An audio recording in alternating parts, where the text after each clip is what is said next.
আসসালামু আলাইকুম সবাইকে। কেমন আছো তোমরা সবাই? আশা করি তোমরা সবাই অনেক অনেক ভালো আছো এবং সুস্থ আছো।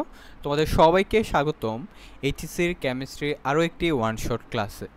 আমি তোমাদের সাথে রয়েছি নূর ভাইয়া, সিনিয়র কেমিস্ট্রি ইন্সট্রাক্টর। এর আগে আমরা গুণগত রসায়ন এই অধ্যায়টার উপর প্রথম ওয়ান শট ক্লাস করেছিলাম।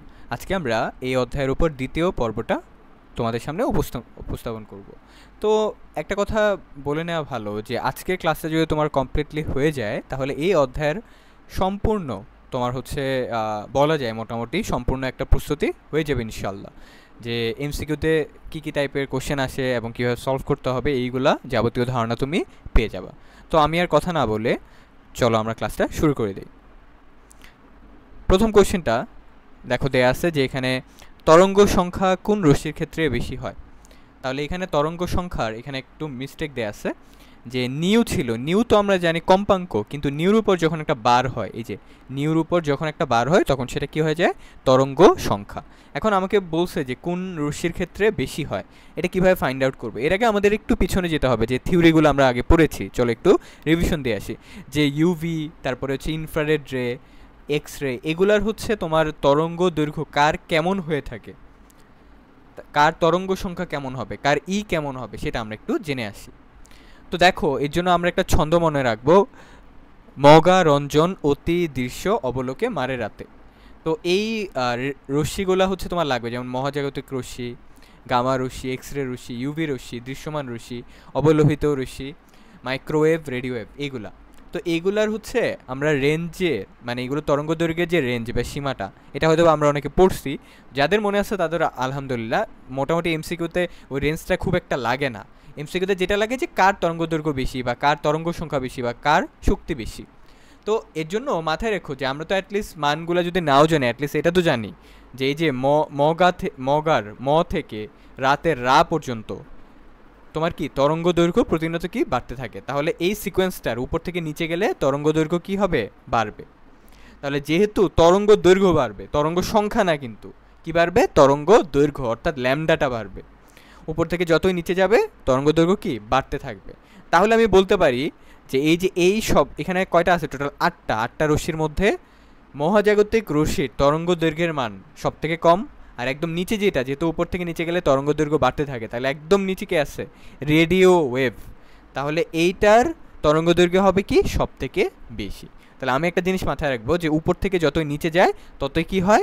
তোমার তরঙ্গ দৈর্ঘ্য বাড়তে থাকে। তাহলে একদম উপরে যে থাকবে তার কম, একদম নিচে যে থাকবে তার তরঙ্গ দৈর্ঘ্য বেশি।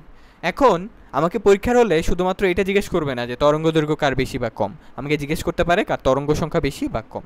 তো এটা মনে রাখবো কিভাবে? এর জন্য আমার একটা সূত্র বা আমার একটা সম্পর্ক জানা লাগবে, যে তরঙ্গ সংখ্যা আর তরঙ্গ দৈর্ঘ্যের কি সম্পর্ক। তো তরঙ্গ সংখ্যার সাথে তরঙ্গ দৈর্ঘ্যের সম্পর্ক হচ্ছে ব্যস্তানুপাতিক। তার মানে তরঙ্গ সংখ্যা যত বাড়বে তরঙ্গ দৈর্ঘ্য তত কমবে, বা তরঙ্গ দৈর্ঘ্য যত কমবে তরঙ্গ সংখ্যা কি হবে? তত বাড়বে। উল্টা সম্পর্ক আর কি। তাহলে একদম উপরে যে আছে তার যেহেতু তরঙ্গ সংখ্যাটা কম, তার যেহেতু তরঙ্গ সংখ্যা না, তরঙ্গ দৈর্ঘ্য, তার যেহেতু তরঙ্গ দৈর্ঘ্যটা কম অর্থাৎ ল্যামডাটা কম, তাহলে তার তরঙ্গ সংখ্যা বেশি হবে। কারণ যেহেতু ল্যামডা আর তরঙ্গ সংখ্যা অর্থাৎ নিউ বার তাদের সম্পর্ক কি ব্যস্তানুপাতিক। তাহলে একদম উপরে যে আছে তার তরঙ্গ দৈর্ঘ্য হবে সব থেকে কম, তার উল্টা যেহেতু তরঙ্গ সংখ্যা, তাহলে তার তরঙ্গ সংখ্যা হবে সব থেকে বেশি। আশা করি আমরা এটা বুঝতে পারছি এই সম্পর্ক থেকে।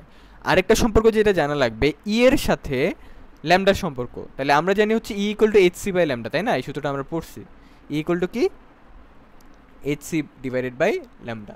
তাহলে এখান থেকে আমি বের করতে পারি এবং ল্যামডার সম্পর্ক কি ব্যস্তানুপাতিক। তাহলে আর ল্যামডা সম্পর্ক যেহেতু ব্যস্তানুপাতিক, তাহলে তরঙ্গ দৈর্ঘ্য যদি কমে তাহলে শক্তি কি হবে? বাড়বে। তরঙ্গ দৈর্ঘ্য যদি কমে তাহলে শক্তি কি বাড়বে। তাহলে এখান থেকে একটা সামারাইজেশন যদি ক্রিয়েট করতে চাই তাহলে ব্যাপারটা এরকম হবে যে তরঙ্গ দৈর্ঘ্য যত কমবে তরঙ্গ সংখ্যা তত বাড়বে এবং শক্তি তত বাড়বে। আর তরঙ্গ দৈর্ঘ্য একদম নিচে, উপর থেকে নিচে গেলে তরঙ্গ দৈর্ঘ্য বাড়তে থাকে। তাহলে তরঙ্গ দৈর্ঘ্য যদি বৃদ্ধি পায় তাহলে তরঙ্গ সংখ্যা অটোমেটিকলি কমবে এবং শক্তিও কি কমবে। তাহলে তরঙ্গ দৈর্ঘ্যের সাথে তরঙ্গ সংখ্যা এবং শক্তির সম্পর্ক কি ব্যস্তানুপাতিক, একটা কমলে আরেকটা বাড়বে, একটা বাড়লে আরেকটা কি হবে, কমবে। আশা করি আমরা এটা বুঝতে পারছি। আর এটার রেঞ্জ তো আমরা বুঝতে পারছি, উপর থেকে নিচে গেলে যেহেতু কমে, তাহলে মহাজাগতিকের রশ্মির তরঙ্গ দৈর্ঘ্য হবে সব থেকে কম, তার থেকে একটু বেশি গামা, তারপরে রঞ্জনটা একটু বেশি, তারপর ইউভিটা একটু বেশি, এইভাবে যেতে যেতে সব থেকে বেশি হচ্ছে রেডিও ওয়েভ। ওকে, এখন এইটা জাস্ট নোট ডাউন করে নাও, পরবর্তীতে তোমার হচ্ছে এখন এমসিকিউটা সলভ করতে পারবা। তাহলে এমসিকিউটা কি বলছে, যে তরঙ্গ সংখ্যা কোন রশ্মির ক্ষেত্রে বেশি হয়।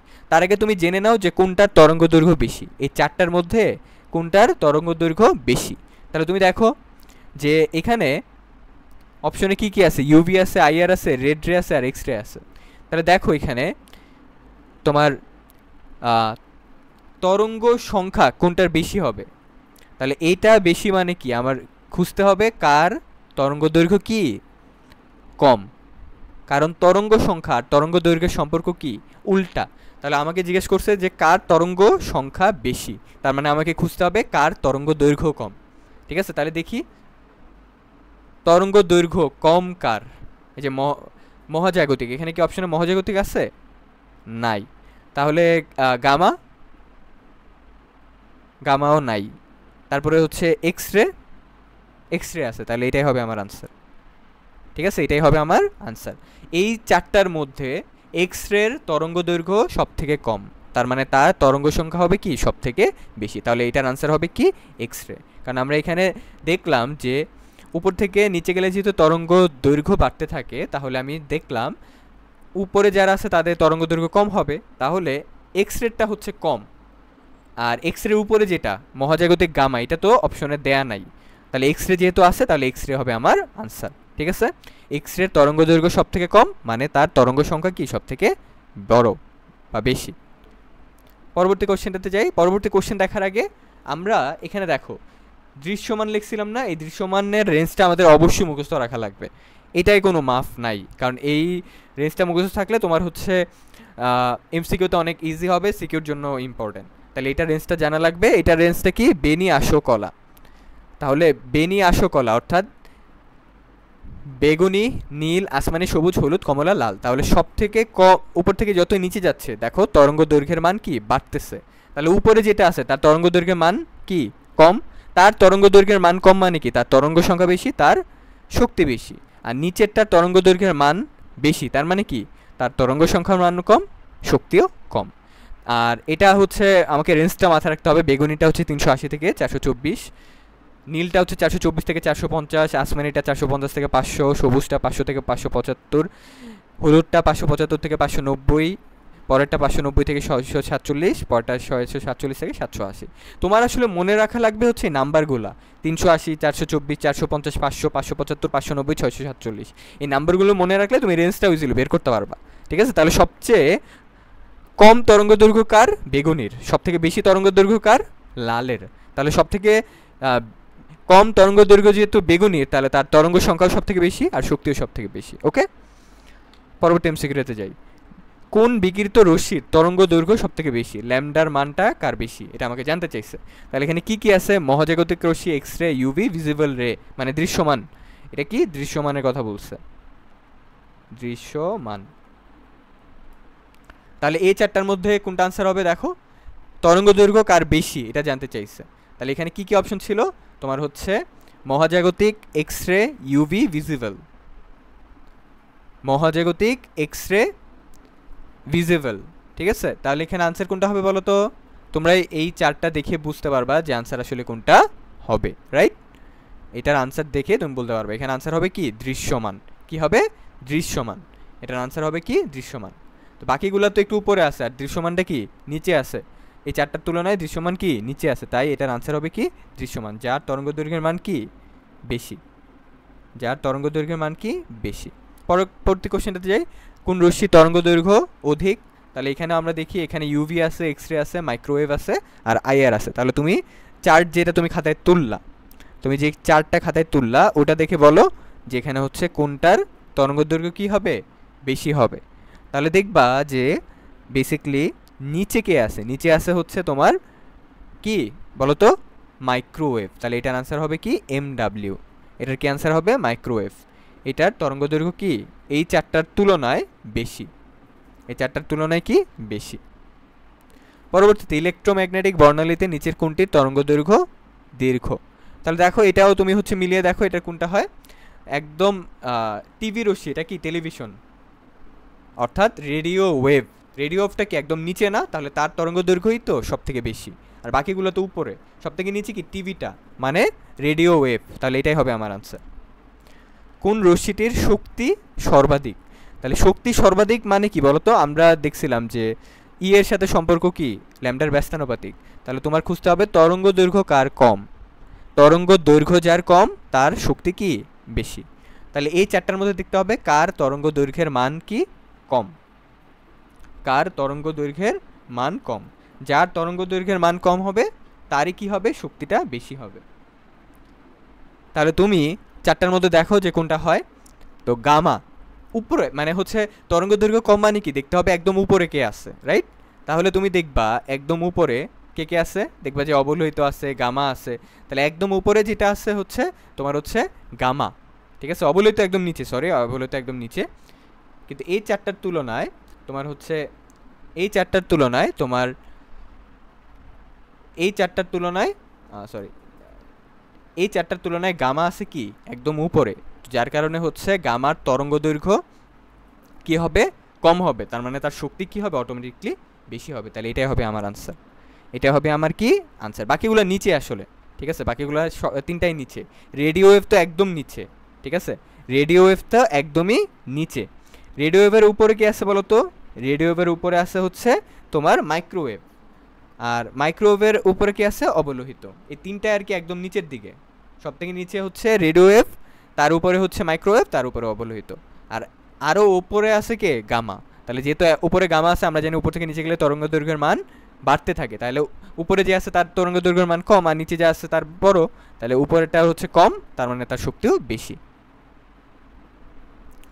পরবর্তী কোশ্চেনগুলো সলভ করার জন্য আমাদের এই জিনিসটা একটু মাথায় রাখা লাগবে, এগুলো আমরা অলরেডি পড়ছি, তাও একটু বলে দিই যে তরঙ্গ সংখ্যা নিউবারের একটা সূত্র পড়ছিলাম, মনে আছে, nu bar equal to 1/λ equal to RH রিডবার্গের ধ্রুবক equal to 1/n1 square minus 1/n2 square. কার পরিচয় কি, নিউবার, এই যে এটা নিউবারটা হচ্ছে তরঙ্গ সংখ্যা আমরা জানি, আর ল্যামডা তো তরঙ্গ দৈর্ঘ্য, RH মানে রিডবার্গের ধ্রুবক, যেটার মান আমি মনে রাখি 10, 9, 6, 7, 8 10, 9, 6, 7, 8 পার সেন্টিমিটার, এভাবে মনে রাখি। আর হচ্ছে n1টা কি, n1টা হচ্ছে নিম্ন কক্ষপথ বা যেখানে ইলেকট্রনটা কি করবে, প্রবেশ করবে। আর n2টা কি, উচ্চ কক্ষপথ, অর্থাৎ যেখান থেকে ইলেকট্রনটা আসবে, ঠিক আছে। n1টা কি, নিম্ন কক্ষপথ, অর্থাৎ যেখানে ইলেকট্রনটা ঢুকবে। আর n2টা কি, উচ্চ কক্ষপথ, অর্থাৎ যেখান থেকে ইলেকট্রন আসবে, অর্থাৎ উচ্চ কক্ষপথ থেকে আসতেছে, এটাই মিন করতেছে আর কি, ঠিক আছে। তাহলে n1টা হচ্ছে নিম্ন ধরতে পারো, আর n2টা সবসময় কি হয়, n1 থেকে বড় হয়, যেটা এখানেও লিখে দেওয়া আছে যে n2 এর মানটা n1 থেকে সবসময় বড় হয়। তো এখানে আমরা ওই সম্পর্কগুলো দেখছি অলরেডি, যে নিউ আর ল্যামডা সম্পর্ক, ই আর ল্যামডা সম্পর্ক, আর ই ইকুয়াল টু hc/λ, যেখান থেকে ই ব্যস্তানুপাতিক ল্যামডা। আর এখানে জানা লাগবে যে এই যে আমি যে n1 এর মানগুলো বললাম, সরি n1 এর সম্পর্কটা বললাম, যেখানে ইলেকট্রন ঢুকতেছে, এই n1 এর যে কক্ষপথ নাম্বারগুলো থাকে, কক্ষপথ নামের উপর ভিত্তি করে তার কিছু সিরিজের নাম রয়েছে। যেমন হচ্ছে যদি একটা ইলেকট্রন 1 নম্বর কক্ষপথে থাকে, 1 নম্বর কক্ষপথে আসতে চায়, যদি একটা ইলেকট্রন উচ্চ কক্ষপথ থেকে 1 নম্বর কক্ষপথে আসতে চায়, তাহলে সেই ক্ষেত্রে n1 এর মান হবে 1, এবং তার নাম কি হবে, লাইম্যান। তার নাম কোন সিরিজ হবে, লাইম্যান সিরিজ। আর সেই ইলেকট্রনটা 1 নম্বর কক্ষপথে আসতে পারে 2 থেকে 3 থেকে 4 থেকে ইনফিনিটি, ওকে, মানে অসীম কক্ষপথ থেকেও আসতে পারে। এবং যদি তুমি দেখো যে 1 নম্বর কক্ষপথে ইলেকট্রন ঢুকতেছে, তাহলে ওইটা কি হবে, লাইম্যান সিরিজ, এবং ওই অঞ্চলটা হবে কি, ইউভি। ওই অঞ্চলে যেই তরঙ্গ দৈর্ঘ্যটা আমরা পাবো সেটা কোনটা হবে, ইউভি এর, ঠিক আছে। আর যদি কোনো একটা ইলেকট্রন উচ্চ কক্ষপথ মানে 3, 4, 5 ইনফিনিটি থেকে 2 নম্বর কক্ষপথে আসে, তখন সেই সিরিজটাকে আমরা বলি বামার সিরিজ। এবং সেখানে যদি আমরা তরঙ্গ দৈর্ঘ্য বের করতে চাই, তখন দেখবো আমরা ভিজিবল রে বা দৃশ্যমান রশ্মি, ওকে। তারপরে যদি কোনো একটা ইলেকট্রন 3 নম্বর কক্ষপথে আসে, তার নাম হবে প্যাসচেন, এবং কোত্থেকে আসবে, সেটা সর্বনিম্ন 4 থেকে আসতে পারে, 5 থেকে আসতে পারে, 6 থেকে আসতে পারে, 7 থেকে আসতে পারে, ইনফিনিটি থেকে আসতে পারে, অসীম থেকে আসতে পারে। তখন এই অঞ্চলটা হবে অবলোহিত। যদি 4 নম্বর কক্ষপথে আসে, 4 নম্বর কক্ষপথে ইলেকট্রন আসে কত নম্বর কক্ষপথ থেকে, সর্বনিম্ন 5 থেকে আসতে পারে অথবা সর্বোচ্চ ইনফিনিটি থেকে আসতে পারে, তখন ওই সিরিজটার নাম ব্র্যাকেট, আর ওই অঞ্চলটা কী হবে, অবলোহিত। আর যদি হচ্ছে তোমার 5 নম্বর কক্ষপথে আসে কোনো একটা ইলেকট্রন 6 থেকে বা 7 নম্বর কক্ষপথ থেকে বা 8 থেকে বা ইনফিনিটি থেকে, তখন সেটা হবে ফান্ড, আর তখন সেই অঞ্চলটা হবে অবলোহিত। তাহলে 1 নম্বর কক্ষপথে ইলেকট্রন আসলে অঞ্চলটা হবে ইউভি আর নাম হবে লাইম্যান। 2 নম্বর কক্ষপথে ইলেকট্রন আসলে হবে বামার সিরিজ, অর্থাৎ বামার সিরিজে যেই অঞ্চলটা দেখা যাবে দৃশ্যমান। তো এটা এমসিকিউর জন্য ইম্পর্টেন্ট যে কোন অঞ্চলে দৃশ্যমান রশ্মি পাওয়া যায়, সেটা হচ্ছে বামারে যখন হচ্ছে ইলেকট্রন 2 নম্বর কক্ষপথে যখন ইলেকট্রন ঢুকে, ঠিক আছে। আর 3 নম্বরে গেলে প্যাসচেন, 4 নম্বরে গেলে ব্র্যাকেট, 5 নম্বরে গেলে ফুন। 3, 4, 5 তিনটাতে আমরা যে তরঙ্গ দৈর্ঘ্যটা পাবো সেটা কার, অবলোহিত বা ইনফ্রারেড রে। ওকে, এরপরে আমরা একটা কোশ্চেন দেখি, এখানে কি বলে দেয়া আছে, একটি বিকিরিত রশ্মির তরঙ্গ দৈর্ঘ্য দেয়া আছে 530 ন্যানোমিটার, রশ্মিটির তরঙ্গ সংখ্যা কত? রশ্মিটি কি বের করতে বলছে, তরঙ্গ সংখ্যা কত। তাহলে এটা আমরা কেমনে বের করবো, দেখো খুব ইজি, যে তরঙ্গ দৈর্ঘ্য দেয়া আছে, ল্যামডার মান কত দেয়া আছে, 530 ন্যানোমিটার। এটাকে যদি মিটারে কনভার্ট করি তাহলে এটা হবে 530 ইন্টু 10⁻⁻9 মিটার। ন্যানোমিটার থেকে মিটার গেলে 10⁻⁻9 দ্বারা গুণ দিতে হবে। আর তরঙ্গ সংখ্যা বের করতে বলছে, তাহলে তরঙ্গ সংখ্যার সাথে ল্যামডার সম্পর্কে কি, 1/λ। তাহলে সুতরাং ল্যামডা ইকুয়াল টু হবে 1 সরি কি বের করতে হবে এখানে, এখানে বের করতে হবে হচ্ছে তোমার তরঙ্গ সংখ্যা, এখানে তো ল্যামডা বের করতে হবে না, ল্যামডা তো দেয় আছে। তাহলে আমরা কি করব, এখানে জাস্ট মানটা বসাবো, এখানে কি করব, জাস্ট মানটা বসাবো। তাহলে চলো আমরা মানটা বসাই, ইকুয়াল টু 1/530 ইন্টু 10⁻⁻9। তাহলে দেখি আমরা এটা কত আসে, আমরা একটু ক্যালকুলেশন করে দেখি এটা কত। তাহলে এটার আনসার আসে 1.887 ইন্টু 10⁻6 পার মিটার। তাহলে এটা খুঁজি কোথায় আছে, যে এখানে আছে, তাহলে এটাই হবে আমার আনসার, ঠিক আছে। তাহলে এটার আনসার আসছে 1.887 ইন্টু 10⁻6 পার মিটার। পরবর্তী কোশ্চেনটা, অসীম দূরত্বের শক্তিস্তর হতে একটি ইলেকট্রন চতুর্থ শক্তিস্তরে যদি স্থানান্তরিত হয় তাহলে বিকিরিত রশ্মিটা কোন সিরিজের অন্তর্ভুক্ত হবে। তাহলে এটা কোন সিরিজে, দেখো 4-এ যদি আসে তাহলে আমরা পড়ছি না ব্র্যাকেট, এই যে এটা হবে আনসার ব্র্যাকেট। তাহলে এটার আনসার কি হবে, ব্র্যাকেট। লাইম্যান বর্ণালী সিরিজ তড়িৎ চৌম্বকীয় বিকিরণের কোন অঞ্চলে ঘটে। লাইম্যানে আমরা কি দেখছিলাম, লাইম্যানে দেখছিলাম হচ্ছে ইউভি, তাই না, তাহলে এটার আনসার হবে হচ্ছে ইউভি। হাইড্রোজেন পরমাণুর বর্ণালীতে প্যাসচেন সিরিজটি সৃষ্টি হয় কোন অঞ্চলে, অবলোহিত। প্যাসচেন, ব্র্যাকেট, ফুন তিনটাই হচ্ছে কি অবলোহিত অঞ্চল। হাইড্রোজেন পরমাণুতে কোন সিরিজটি দৃশ্যমান, এটা তো আমরা জানি বামার অঞ্চলেই শুধুমাত্র দৃশ্যমান রশ্মি দেখা যায়। লাল রশ্মির তরঙ্গ দৈর্ঘ্য দেওয়া আছে 7,000 অ্যাংস্ট্রম, তাহলে তরঙ্গ সংখ্যা কত। তাহলে আমার হচ্ছে ল্যামডা দেওয়া আছে কত, 7,000 অ্যাংস্ট্রম। তাহলে এটাকে কিসে কনভার্ট করবো, এটাতে মিটারে কনভার্ট করবো। তাহলে 7,000টাকে আমি ইন্টু 10⁻⁻10 দ্বারা গুণ দিব, তাহলে মিটার পেয়ে যাব। এখন আমার তরঙ্গ সংখ্যা বের করতে হবে, তাহলে এটা ইকুয়াল টু কি, 1/λ। তাহলে আমি এখানে 1/7 ইন্টু 10⁻, কত হবে এখানে তোমার হচ্ছে, এখানে হবে হচ্ছে তোমার 7। তাহলে এখানে দেখি আমরা কত আসে, 1 নিচে হচ্ছে ইন্টু 10⁻, তাহলে এটা আসে 1.428 ইন্টু 10⁻7 কি আসে, পার মিটার। তাহলে দেখবো অপশন এটা কোথাও আছে কি না, 1.428 ইন্টু 10⁻7 পার মিটার, দেখি এটা অপশনে আছে কিনা। কিন্তু এটা তো অপশনে নাই ভাইয়া, এটা কিন্তু অপশনে নাই। তাহলে মিটার যেহেতু এই যে আছে, কিন্তু মিটারেরটা হচ্ছে 10⁻³ কিন্তু আমার আনসার কত, 10⁻7, তাহলে এটা আনসার হবে না, এটা বাদ। তাহলে মিটার যেহেতু নাই, পরবর্তীতে চেক করি এটা ন্যানোমিটারে আছে কিনা। তাহলে এটাকে যদি মিটারটা তোমার হচ্ছে এখানে পার মিটার, তো এইটা হচ্ছে আলটিমেটলি তুমি হচ্ছে যদি মিটারে নিয়ে পাইলা না, ঠিক আছে, তুমি হচ্ছে এখন কি হয়েছ, মিটারে নিয়ে পাইলা না, তাহলে তুমি এখন কিসে কনভার্ট করতে চাচ্ছ, তুমি সাপোজ এখানে কনভার্ট করতে চাচ্ছ এটা সেন্টিমিটারে, পার সেন্টিমিটারে বা হচ্ছে ন্যানোমিটারে। তাহলে আমি এটাকে যদি পার সেন্টিমিটার বা ন্যানোমিটার কিছু একটা করতে যাই, তাহলে আমাকে দেখতে হবে এখানে কোন আনসারটা বেসিক্যালি মিলে। তাহলে আমি যদি হচ্ছে এটাকে তোমার হচ্ছে ন্যানোমিটারে কনভার্ট করতে চাই, এটা তো মিটার না, এটা কি ভাইয়া, পার মিটার।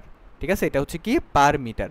তাহলে আমি যদি ন্যানোমিটারে নিতে চাইতাম, তাহলে আমার এখান থেকে আমরা কাজটা করি। তাহলে মিটারটাকে এখন ন্যানোমিটারে নিব। তাহলে মিটারটাকে যদি ন্যানোমিটারে নিতে চাই তাহলে এটাকে গুণ করতে হবে কত দ্বারা, এখানে একটু মুছে দেই, এই জায়গাটা একটু মুছে দেই, ক্যালকুলেশনে বুঝতে কি হবে, সহজ হবে। তো আমরা হচ্ছে এটা মিটার দিয়ে আনসারটা পাইলাম না, রাইট? মিটার দিয়ে হচ্ছে আনসারটা পাইনি। এখন চেক করতেছি কি দিয়ে, ন্যানোমিটার দিয়ে। এখন চেক করতেছি আমরা ন্যানোমিটার দিয়ে যে ন্যানোমিটার আনসারটা ঠিক আছে কিনা। তাহলে এই মিটারটাকে আমি ন্যানোমিটারে করে দেখি। এটাকে যদি ন্যানোমিটারে নেই তাহলে হচ্ছে 10⁻10 10⁻9 দ্বারা গুণ দিতে হবে। কেন? কারণ 1 মিটার ইকুয়াল টু 10⁻9 ন্যানোমিটার। তাহলে এখন দেখি এটা কত আসে। এটা তো বোঝা যাচ্ছে কত আসবে, তাও এখানে হচ্ছে ইন্টু 10⁻⁻, এটা আসে 700 ন্যানোমিটার, রাইট? তাহলে এটাকে যদি আমি তরঙ্গ সংখ্যা বের করি তাহলে 1/700 দিব। তাহলে 1 ভাগ আনসার কত আসে, এটা 1.428 ইন্টু 10⁻³ পার ন্যানোমিটার। এটা পার ন্যানোমিটার হবে, কিন্তু তাও তো আনসার মিলে নাই ভাইয়া, তাও আনসারটা এখানে কি মিলে নাই। দেখো এখানে কত আছে, 10⁻⁻1, তাও কি আনসারটা মিলেছে? না, মিলে নাই। তাহলে পরবর্তীতে দেখবো যে এটা কোথাও আছে কি না। এটা তো তোমার হচ্ছে হবে না, বাদ এটা। তাহলে এখানে আনসারটা এটা হচ্ছে না, কারণ এটা ন্যানোমিটার অ্যাংস্ট্রম দেয়া আছে, এটা হবে না। তাহলে এখন লাস্ট সুযোগ সেন্টিমিটার দিয়ে করা। তো চলো দেখি সেন্টিমিটার দিয়ে মিলে কিনা। তাহলে আমি এটা একটু মুছে দেই, সেন্টিমিটারে করবো। এখন সেন্টিমিটারে করে দেখবো লাস্ট সম্বল এটা মিলে কিনা। সেন্টিমিটার সেন্টিমিটার সেন্টিমিটার,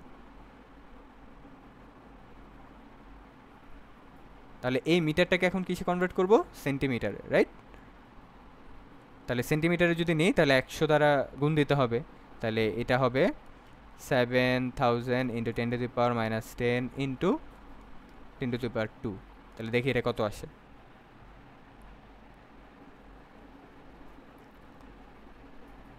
এটা আসবে 7 ইন্টু 10⁻⁵। এটা দ্রুত করা যায়, বাট আমি তোমাদের একটু ভেঙে ভেঙে করাচ্ছি। তো এটা আসে 7 ইন্টু 10⁻⁵ সেন্টিমিটার। তাহলে এখন এটাকে কি করব, তরঙ্গ সংখ্যা বের করি, 1 ভাগ 7 ইন্টু 10⁻⁵। তাহলে দেখি এটা কত আসে, 1 ভাগ আনসার।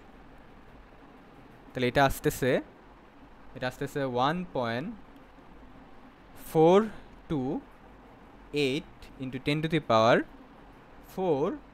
পার সেন্টিমিটার। কিন্তু এটা কি অপশনে দেয়া আছে ভাইয়া? না, এটা অপশনে দেয়া নাই। 1.428 ইন্টু 10⁻⁴ পার সেন্টিমিটার, এটা অপশনে দেয়া নাই। অপশনে দেওয়া আছে হচ্ছে 14.28 ইন্টু 10⁻³ পার সেন্টিমিটার। আর এইটা এটাকে যদি তুমি ইকুয়াল দাও, এটা ক্যালকুলেটার বসে যদি ইকুয়াল দাও, দেখবা যে এটাই আসে। তাহলে আমার আনসার হবে হচ্ছে এটা। আর বোঝা যায় প্রথম এ সি ডি এই তিনটা অপশন মিলে নাই, তাহলে বি নাম্বারটাও মিলবে। ঠিক আছে, আর যদি না মিলে তাহলে বুঝবে ফির মার্কস বি নাম্বারটাই কি মিলবে। ঠিক আছে, তাহলে তুমি হচ্ছে মিটার থেকে যখন সেন্টিমিটারে কনভার্ট করবা, তাহলে এখানে যখন তরঙ্গ সংখ্যা বের করবা পার সেন্টিমিটার আসবে 1.428 ইন্টু 10⁻⁴ আনসার, কিন্তু এখানে দেওয়া আছে 14.28। তো এটাকে এইভাবে লেখা যায়, 14.28টাকে 14.28 ইন্টু 10⁻³ 1.428 ইন্টু 10⁻⁴ লেখা যায়। তাহলে আমার আনসার হচ্ছে এটাই, বি নম্বরটা।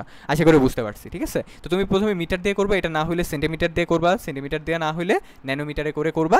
একভাবে না একভাবে তোমার আনসার মিলবেই। ঠিক আছে, একটু দ্রুত করতে হবে, যেহেতু এমসিকিউর জন্য টাইম 1 মিনিট বা এটা 2 মিনিট সময় নিতে পারো। যেগুলো জ্ঞানমূলক কোশ্চেন এগুলো তো ধরো 30 সেকেন্ড বা 20 সেকেন্ডে সলভ করলাম। পরবর্তী কোশ্চেন, ইলেকট্রন তৃতীয় শক্তি স্তরে ফিরে আসলে কোনটা হবে, লাইম্যান বা আমার প্যাসচেন? তাহলে এই যে প্যাসচেন হচ্ছে তৃতীয় নম্বরটার জন্য।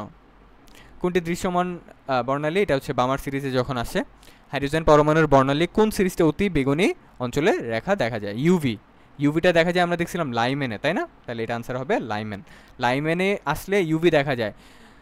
বামারে আসছে দৃশ্যমান, প্যাশ্চেন, ব্রাকেট, ফুন্ড, এগুলোতে আসলে অবলোহিত। ব্রাকেট সিরিজ কোন অঞ্চলে অবলোহিত? ব্রাকেট দেখলাম আমরা। বর্ণালী বিকিরণের ক্ষেত্রে কোন সিরিজ ব্যতিক্রম? তো আমরা ব্রাকেট নিয়ে পড়ছি, প্যাশ্চেন নিয়ে পড়ছি, বামার নিয়ে পড়ছি। হামফ্রেসটা হচ্ছে কি এক্সেপশনাল। বর্ণালী বিকিরণের ক্ষেত্রে এই সিরিজটা কি ব্যতিক্রম, তাই না? হামফ্রিস, এটা সম্পর্কে হয়তোবা অনেকে পড়ছো গুহু স্যারের বইতে, হয়তোবা এই হামফ্রিস সম্পর্কে তোমরা অলরেডি অবগত, তাই না? এই নামটা আশা করি তোমরা শুনেছ। আচ্ছা, পরবর্তী কোশ্চেনটাতে যাই। ব্রাকেট সিরিজের ক্ষেত্রে n2 এর মান কত হবে? ব্রাকেট সিরিজের ক্ষেত্রে n2 এর মান কত? তাহলে ব্রাকেট সিরিজের জন্য আমরা জানি ব্রাকেটের জন্য n1 এর মান কত হয়? ব্রাকেটের জন্য n1 এর মান হয়ে থাকে লাইম্যান, বামার, প্যাশ্চেন, ব্র্যাকেট 4 হয়ে থাকে। তাহলে n2 এর সর্বোচ্চ মান কত হবে? 5 নম্বর কক্ষপথ, অথবা 6, অথবা 7, 8 ডট ডট ডট ইনফিনিটি। ঠিক আছে, তাহলে এখানে দেখবো 5, 6, 7, 8 কোনটা আছে কিনা, যে 5 আছে, তাহলে এটাই হবে আনসার। ওকে, এটাই হবে n2 এর আনসার।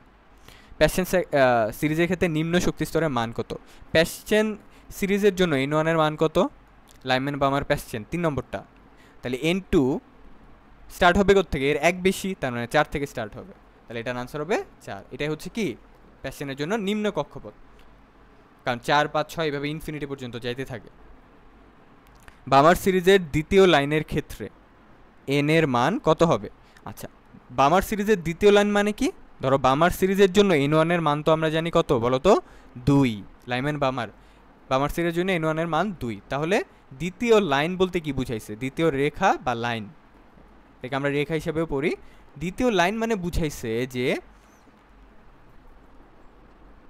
n1 যদি 2 হয়, বামারের জন্য n1 আমরা জানি 2, n1 2 হইলে এটা বামার হয়, 3 হইলে প্যাশ্চেন হয়। এখন দ্বিতীয় লাইন বা প্রথম লাইন, এই লাইনগুলো কি বুঝায়? এই লাইনগুলো বুঝায় যে তোমার হচ্ছে কত নম্বর কক্ষপথ থেকে ইলেকট্রনগুলো আসতেছে এটা। যেমন বামার সিরিজের জন্য n2 ইকুয়াল টু যদি হয় 3, এটা কি বামার সিরিজের জন্য n2 এর মান সর্বনিম্ন না? সর্বনিম্ন কত? 3। এটা হচ্ছে তার ফার্স্ট লাইন। এটা কি ভাইয়া? তার ফার্স্ট লাইন। বামার সিরিজের জন্য n2 এর মান যেহেতু 2 এর থেকে এক বেশি, 3 আসতেছে, কারণ 2 হচ্ছে নিম্ন শক্তি স্তর, 3 উচ্চ শক্তি স্তর। তো 2 এর জন্য তার 2 এর ভিতরে ইলেকট্রন যদি আসতে চায়, তাহলে কোত্থেকে আসা লাগবে? উচ্চ শক্তি স্তর 3, 3ই হচ্ছে সর্বনিম্ন উচ্চ শক্তি স্তর। তাহলে যে 3 আসতে হবে, অথবা 4, অথবা 5, 6, 7, 8 ইনফিনিটি। n2 এর মানটা কি হয়ে থাকে? 3, 4, 5, 6 ডট ডট ডট ইনফিনিটি। এই যে 3, 4 এগুলো হচ্ছে এক একটা লাইন। এগুলো কি ভাই? এক একটা লাইন। 3 নম্বরটা হচ্ছে যেটা একদম 2 এর যেই সিরিজের কথা বলবো, ওই সিরিজের সাথে এক যোগ করলে যেটা আসে, কত আসে? 3। এটা হচ্ছে তার কাছাকাছি কক্ষপথ। এই কাছাকাছি কক্ষপথটাই হচ্ছে প্রথম রেখা বা ফার্স্ট লাইন। তারপরের কাছাকাছিটা হচ্ছে সেকেন্ড লাইন, তারপরের কাছাকাছিটা হচ্ছে থার্ড লাইন। বুঝতে পারছো? তাহলে এইগুলো লাইন বা রেখা। তাহলে আমি যদি তোমাকে জিজ্ঞেস করি যে ফুন্ডের জন্য তৃতীয় লাইন কি হবে? ফুন্ডের জন্য n1 এর মান কত? 5। তাহলে n2 এর মান কত হবে? 6, 7, 8। তাহলে 3 নম্বর লাইন কোনটা হবে? এটা হচ্ছে প্রথম লাইন, সরি 6, 7, 8 হবে। তাহলে এখানে n2 এর মান হচ্ছে 6, তারপরে 7, তারপরে 8 ডট ডট ইনফিনিটি। তাহলে আমি বলছি তৃতীয় লাইন। তাহলে এই যে 5-এর কাছাকাছি 6, এটা হচ্ছে প্রথম লাইন, 7 হচ্ছে দ্বিতীয় লাইন, 8 হচ্ছে কি তৃতীয় লাইন। তাহলে এটাই হচ্ছে কি তার তৃতীয় লাইন। তাহলে এখন আমাকে জিজ্ঞেস করছিল বামার সিরিজের দ্বিতীয় লাইন। তাহলে আমি কি করব? বামার সিরিজের দ্বিতীয় লাইন হচ্ছে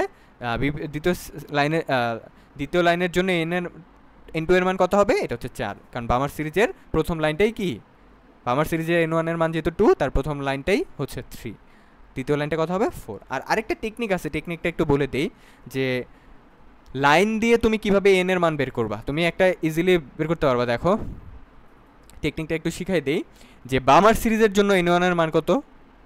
2। তাহলে তোমাকে দ্বিতীয় লাইনের জন্য n এর মান বের করতে বলছে, তাহলে n2 ইকুয়াল টু হবে 2 প্লাস এই 2টা হচ্ছে n1 এর 2, আর প্লাস প্লাস কত দিব? 2, কারণ দ্বিতীয় লাইন চাইছে। তাহলে n2 এর মান কত হবে? 4। এটাই হচ্ছে আনসার। এটা হচ্ছে শর্টকাট আর কি, ঠিক আছে? যে লাইন যদি বলে দেওয়া থাকে তাহলে n2 এর মান কেমনে বের করবো। ধরো তোমাকে জিজ্ঞেস করলো যে ব্র্যাকেটের চতুর্থ লাইন, ব্র্যাকেটের জন্য n1 এর মান কত বলো তো? 4 এর চতুর্থ লাইনের জন্য n2 এর মান কত হবে? তাহলে n2 ইকুয়াল টু হবে তোমার হচ্ছে প্রথমে n1 এর মান দিব 4, কততম লাইন বলছে? চতুর্থ লাইন, তাহলে 4 দিব, তাহলে 8। 8 নম্বর কক্ষপথটাই কি ব্র্যাকেটের জন্য চতুর্থ লাইন। 8 নম্বর কক্ষপথটাই হচ্ছে ব্র্যাকেটের চতুর্থ লাইন। তাহলে টেকনিকটা খুব সহজ। টেকনিকটা হচ্ছে ভাইয়া তোমার জাস্ট n2 মানে দ্বিতীয় কক্ষপথটা বের করতে হইলে n2 এর মান বের করতে হইলে তুমি কি করবা? n1 এর মানের সাথে কত লাইন বের করতে বলছে বা কততম লাইন বের করতে বলছে ওইটার মানটা যোগ করে দিবা, তাহলে তুমি n2 এর মানটা পেয়ে যাবা। তো আশা করি আমরা এটা বুঝতে পারছি। ওকে, পরবর্তী কোশ্চেনটাতে যাই। দৃশ্যমান আলোর তরঙ্গদৈর্ঘ্য কত? 380 থেকে 780 ন্যানোমিটার, কিন্তু এখানে তো 780 নাই, 700 আছে, তাহলে এটাই হবে আনসার। সবুজ আলোর তরঙ্গদৈর্ঘ্য কত? তাহলে সবুজ আলোর তরঙ্গদৈর্ঘ্য কত? দেখো আমরা ওই রেঞ্জটা পড়ছিলাম, এই যে এখানে হচ্ছে আমরা রেঞ্জটা পড়েছিলাম। সবুজ আলোরটা কত ছিল? 500 থেকে 575। দেখছো এই রেঞ্জগুলো কিন্তু আসে পরীক্ষায়, এর জন্য বলছিলাম মুখস্থ করতে। তাহলে এটা কত হবে? 500 থেকে তোমার কি 575। তাহলে সবুজ আলোর তরঙ্গদৈর্ঘ্যের মানটা আমাদের মাথায় রাখা লাগবে। শুধু সবুজ না, সবগুলোই মাথায় রাখা উচিত, সবগুলোই কি আমাদের মাথায় রাখা উচিত, কারণ এগুলো হচ্ছে তোমার এমসিকিউর জন্য অনেক বেশি ইম্পর্টেন্ট। আসমানি আলোর তরঙ্গ দৈর্ঘ্যের চেয়ে ছোট তরঙ্গ দৈর্ঘ্যের আলো কোনটা? তো এটা বের করা সহজ। এটা আবার আমার মান না থাকলে হবে বে নি আ সহ কলা। তাহলে আমরা জানি যে বেগুনি হচ্ছে তরঙ্গ দৈর্ঘ্য সব থেকে ছোট, আর কলা লালটা হচ্ছে সব থেকে বড় তরঙ্গ দৈর্ঘ্য। তাহলে আমার চাইছে এখানে আসমানি আলোর তরঙ্গ দৈর্ঘ্যের চেয়েও ছোট, তার মানে আসমানির থেকে ছোট কোনটা? আসমানির থেকে ছোট আছে নীল আর বেগুনি, তাহলে এখানে বেগুনি বা নীল আনসার হবে। তাহলে নীল আছে, তাহলে নীলটাই আনসার হবে। ওকে, এরপরে কোন বর্ণের আলোর শক্তি বেশি? কোন বর্ণের আলোর শক্তি মানে ই কার বেশি? তাহলে ই কার বেশি হয়? যার তরঙ্গ দৈর্ঘ্যের মানটা কম হয়। ই কার বেশি হয়? যার তরঙ্গ দৈর্ঘ্যের মানটা কম হয়। তাহলে তরঙ্গ দৈর্ঘ্যের মান সব থেকে কম কার? দেখি আমরা বেগুনির, বে নি আসো কলা, বে নি আসহ কলা। তাহলে বেগুনির যেহেতু এই যে বেগুনির যেহেতু সব থেকে কম তরঙ্গ দৈর্ঘ্য, তাহলে তার শক্তি বেশি হবে, বেগুনি হবে আমার আনসার। এরপরে বর্ণালিমিতিক বিশ্লেষণ কি? এটা হচ্ছে একটা তোমার কোশ্চেন, থিওরিটিক্যাল কোশ্চেন, এটা একটু আমাদের একটু মুখস্থ রাখা লাগবে। এটা হচ্ছে NM আর নিউক্লিয়ার ম্যাগনেটিক রেজোন্যান্স। ওয়াইফাইতে কোন অঞ্চলের তড়িৎ চুম্বকীয় বিকিরণ ব্যবহৃত হয়? তো এটা আমাদের একটু মাথায় রাখা লাগবে, মাইক্রোওয়েভ। এটা কোনটা বলো তো? মাইক্রোওয়েভ।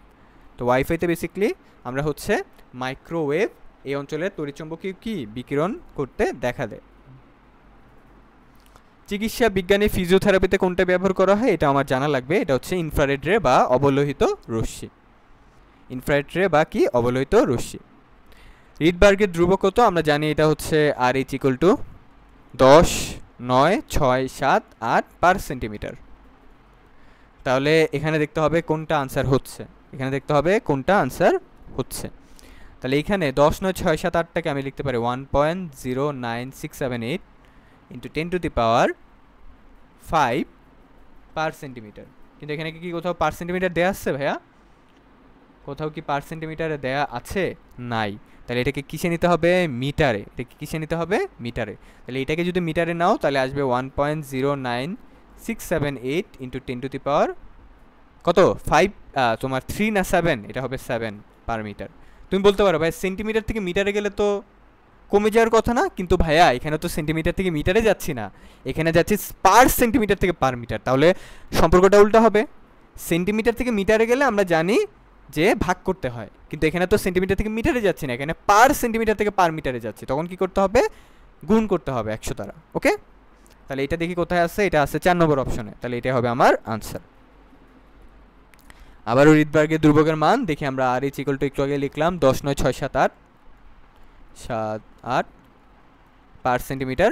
তাহলে এই যে 10, 9, 6, 7, 8 পার সেন্টিমিটার। তাহলে উপরের 1 নম্বরটাই কি হবে আমার আনসার? উপরে 1 নম্বরটাই কি হচ্ছে আমার আনসার। পরবর্তী কোশ্চেন, রেখা বর্ণালীর মাধ্যমে আমরা কি করতে পারি? রেখা বর্ণালীর মাধ্যমে আমরা বেসিক্যালি মৌল শনাক্ত করতে পারি। কি শনাক্ত করতে পারি? মৌল শনাক্ত করতে পারি এই বর্ণালীগুলোর মাধ্যমে। তারপরে তরঙ্গ সংখ্যাগুলো RH 1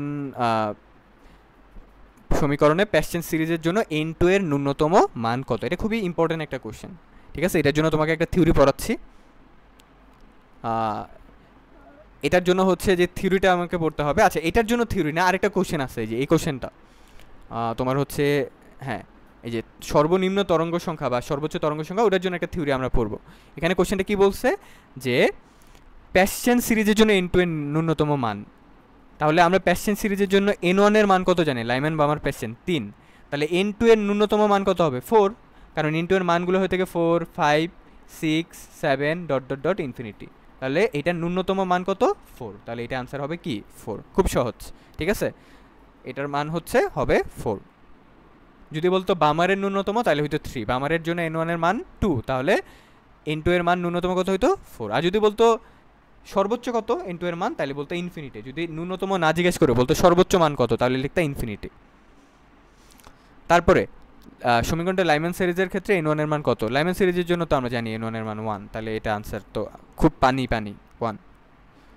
উচ্চ শক্তিস্তর হতে পরমাণু ইলেকট্রন তৃতীয় শক্তিস্তরে স্থানান্তর হলে কোন সিরিজ হবে? তৃতীয় শক্তিস্তর, অর্থাৎ n1 এর মান 3। 3-এ যদি কোনো ইলেকট্রন আসে, এটা কি হয়? লাইম্যান বামার প্যাশ্চেন। ইলেকট্রন কোন স্থানান্তর বামার সিরিজের জন্য? বামার সারির তৃতীয় রেখা। বামার সারির তৃতীয় রেখা, রেখা মানে কি? ওই যে লাইন, যেটা পড়েছিলাম। তাহলে দেখো, বামারের জন্য n1 এর মান হয়ে থাকে 2। তাহলে n2 এর মান কত হবে? টেকনিকটা কি শিখাইছিলাম? n1 এর মানটা বসাবা, এই যে বসাও। কত লাইন বলছে? তৃতীয় রেখা বা তৃতীয় লাইন, তাহলে 3 যোগ করো, তাহলে কত হবে? 5। তাহলে 5 থেকে 2, এই যে n5 থেকে 2, এটা হবে আনসার। তাহলে 5 নম্বর কক্ষপথ থেকে 2 নম্বরে আসতেছে। ইলেকট্রনের 3 নম্বর কক্ষপথ থেকে 2 নম্বর ধাপে স্থানান্তর হলে হাইড্রোজেন পরমাণু থেকে নির্গত সিরিজটি হবে 3 থেকে কোথায় আসতেছে দেখবা? 2-এ মানে বামার সিরিজে আসা। 1-এ আসলে হয়তো লাইমেন, 4-এ আসলে হয়তো হচ্ছে তোমার ব্রাকেট, 5-এ আসলে হয়তো ফুন্ড, 3-এ হইলে প্যাশ্চেন।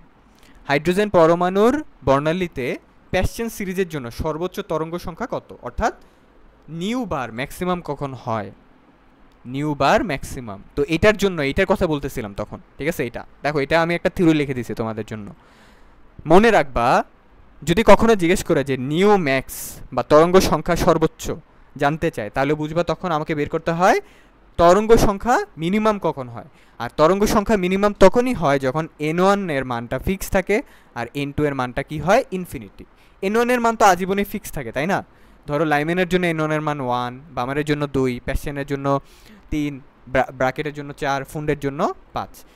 n1 এর মান সবসময় ফিক্স থাকে। তুমি জাস্ট এটা খেয়াল করবা যে নিউ বার ম্যাক্স, নিউ বার মানে কি? তরঙ্গ সংখ্যা। তরঙ্গ সংখ্যা সর্বোচ্চ তখনই হয় যখন n2 এর মানটা হয় ইনফিনিটি। কখন হয়? যখন n2 এর মানটা হয় ইনফিনিটি। এটা মাথায় রেখো যে তরঙ্গ সংখ্যা ম্যাক্সিমাম তখনই হয় যখন n2 এর মানটা হয় কি? ইনফিনিটি। আর তখন অটোমেটিকলি ল্যামডার মানটাও কি হয়? মিনিমাম হয়, কারণ আমরা জানি ল্যামডার মান মিনিমাম হইলেই তরঙ্গ সংখ্যাটা ম্যাক্সিমাম হয়।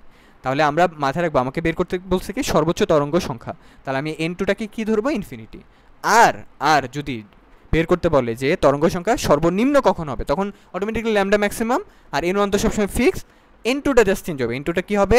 n1 এর সাথে জাস্ট 1 যোগ করবা, অর্থাৎ উচ্চ কক্ষপথের যে সর্বনিম্ন নাম্বারটা আছে, যেমন লাইমেনের জন্য কত? 2, লাইমেনের জন্য n1 এর মান 1, তাহলে সর্বনিম্ন উচ্চ কক্ষপথ কত হবে? 2।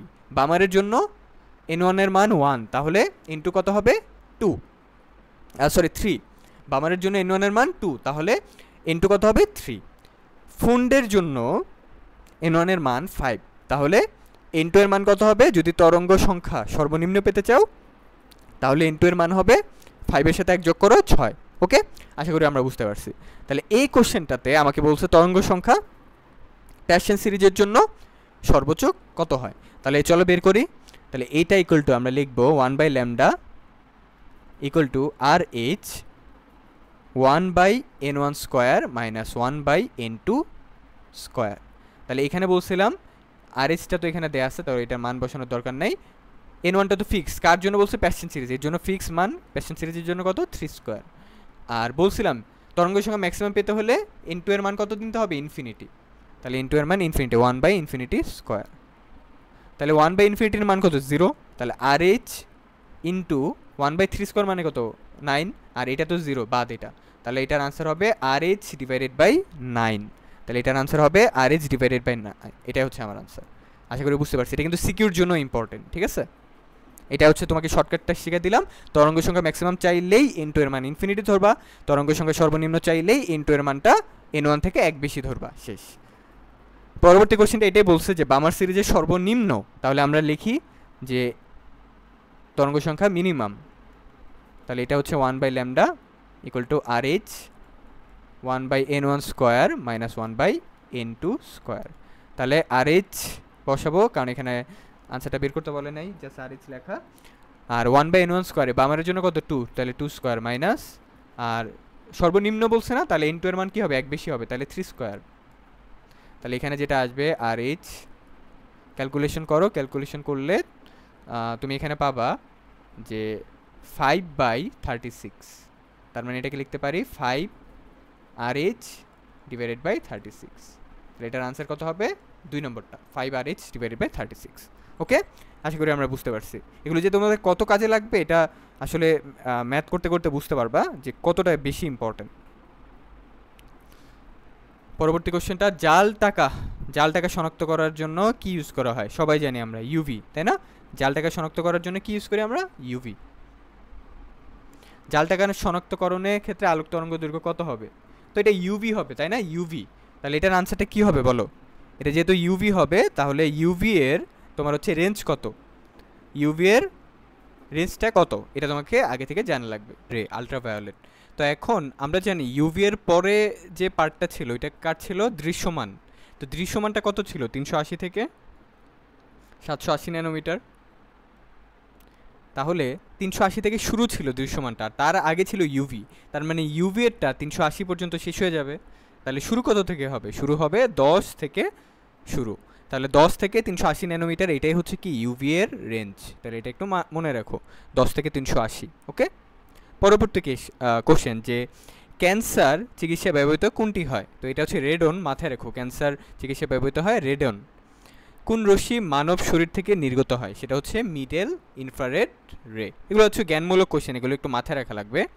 পরের কোশ্চেনটা বলছে শিক্ষা পরীক্ষায় কোন মৌলটি বর্ণ দেখায়? আচ্ছা, শিক্ষা পরীক্ষার জন্য যে ইনফরমেশনগুলো আমাদের লাগবে সেগুলো হচ্ছে তোমাদের জন্য এখানে দেয়া আছে, যে শিক্ষা পরীক্ষায় কোন ধাতু কোন বর্ণ দেয় সেটা আমাদের একটু মাথায় রাখা লাগবে। যেমন সোডিয়াম দিচ্ছে সোনালি হলুদ, লিথিয়াম দেয় লাল, পটাশিয়াম দেয় বেগুনি, ক্যালসিয়াম দেয় ইটার মতো লাল, কপার দেয় নীলাভ সবুজ, বেরিয়াম দেয় কি হলুদাভ সবুজ। আর কোনগুলো বর্ণ দেয় না বা রং দেয় না? এটা হচ্ছে তোমার ওই যে বেরিলিয়াম, ম্যাগনেসিয়াম আর জিঙ্ক, এগুলো সাধারণত কি রং দেয় না শিক্ষা পরীক্ষায়। আরেকটা জিনিস মাথায় রাখতে হবে যে শিক্ষা পরীক্ষায় খালি চোখে যে কালার, এগুলো হচ্ছে মেইনলি তোমার খালি চোখে দেখা যায় আর কি। তাহলে যদি কোবাল্ট ব্লু গ্লাসটা পরে নিই তাহলে কোন কালার দেখা যাবে? যেমন দেখো যে পটাশিয়ামেরটা আমরা একটু আগে দেখছিলাম যে বেগুনি বা হালকা বেগুনি খালি চোখে দেখা যায় শিক্ষা পরীক্ষার ক্ষেত্রে। আর যদি অন্য একটা গ্লাস পরা হয়, গ্লাস নিয়ে পরীক্ষা করা হয় যেটা হচ্ছে কোবাল্ট ব্লু গ্লাস, তখন সেটা কালারটা কিন্তু গোলাপি লাল হয়ে গেছে। আবার কপার 2+ দেখলাম একটু আগে, এটা হচ্ছে খালি চোখে হচ্ছে নীলাভ সবুজ দেখা যাবে এই পরীক্ষাটা করলে। আর কোবাল্ট ব্লু গ্লাস দিয়ে পরীক্ষা চলাকালীন আমরা কোনো কালারই দেখতে পাবো না। আর সোডিয়াম প্লাসেরটা হচ্ছে খালি চোখে আমরা জানি সোনালি হলুদ দেখায়। সোডিয়াম প্লাসটা কি তোমার বেসিকলি খালি চোখে সোনালি হলুদ দেখায়, কিন্তু কথা হচ্ছে তোমার কোবাল্ট ব্লু গ্লাসটা পরীক্ষা চলাকালীন কি দেখা যাবে? এটা দেখা যাবে হচ্ছে হালকা সবুজ। কি দেখা যাবে ভাইয়া? হালকা সবুজ। আর ক্যালসিয়াম 2+ এই ধাতব আয়নটা হচ্ছে খালি চোখেও ইটের মতো লাল দেখা যায়। আবার হচ্ছে তোমার কোবাল্ট ব্লু গ্লাস এটা দিয়ে পরীক্ষা করলে বা এটা ইউজ করলেও তোমার ইটের মতো লাল কালারটা পাওয়া যায় ক্যালসিয়াম 2+এর জন্য।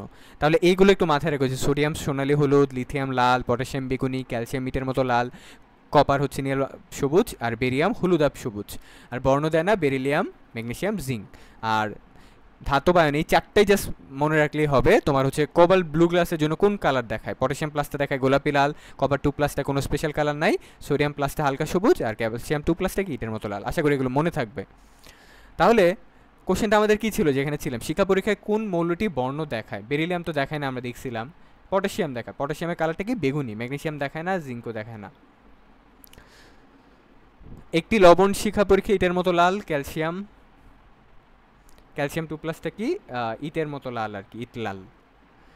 আর হলুদাভ সবুজ কি, যেটা দেখলাম বেরিয়াম, বেরিয়ামটা হচ্ছে হলুদাভ সবুজ। ক্যালসিয়ামটা তো আমরা জানি ইটের মতো লাল, সোডিয়ামটা সোনালী হলুদ, পটাশিয়ামটা কি বেগুনি।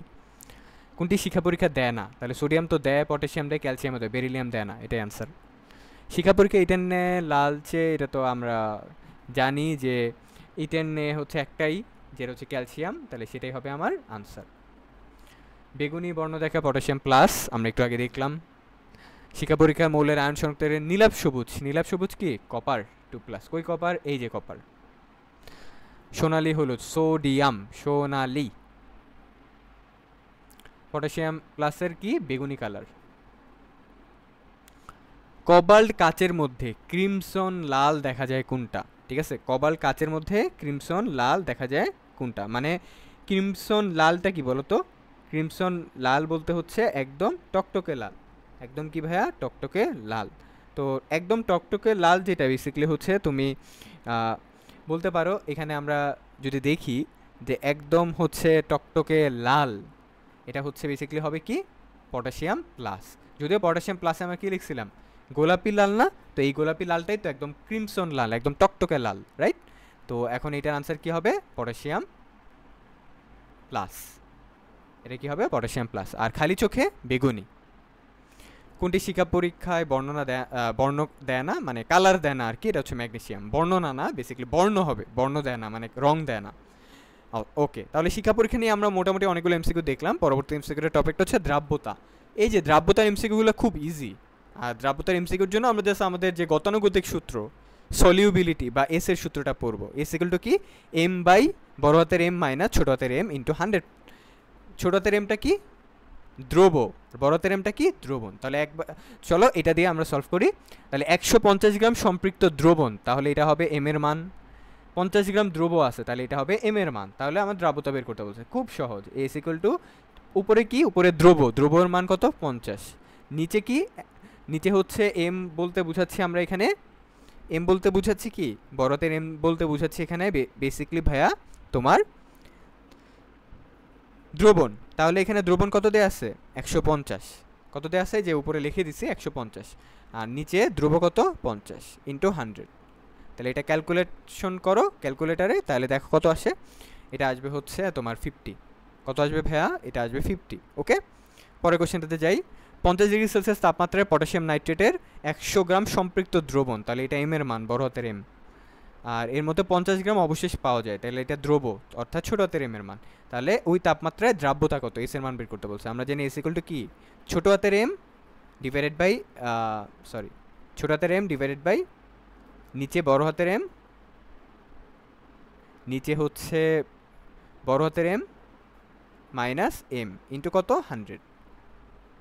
তাহলে এখানে ছোট হাতের এমটা মানে কি দ্রব, তাহলে দ্রব কত 50, আর দ্রবণ কত বড় হাতের এম 100 ডিভাইডেড বাই 50 ইন্টু কত 100।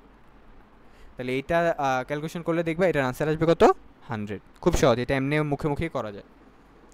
পরবর্তী কোশ্চেন, 20 ডিগ্রি সেলসিয়াস তাপমাত্রায় এত গ্রাম ভরের সম্পৃক্ত দ্রবণ, তাহলে এটা কিসের মান? বড় হাতের এম এর মান।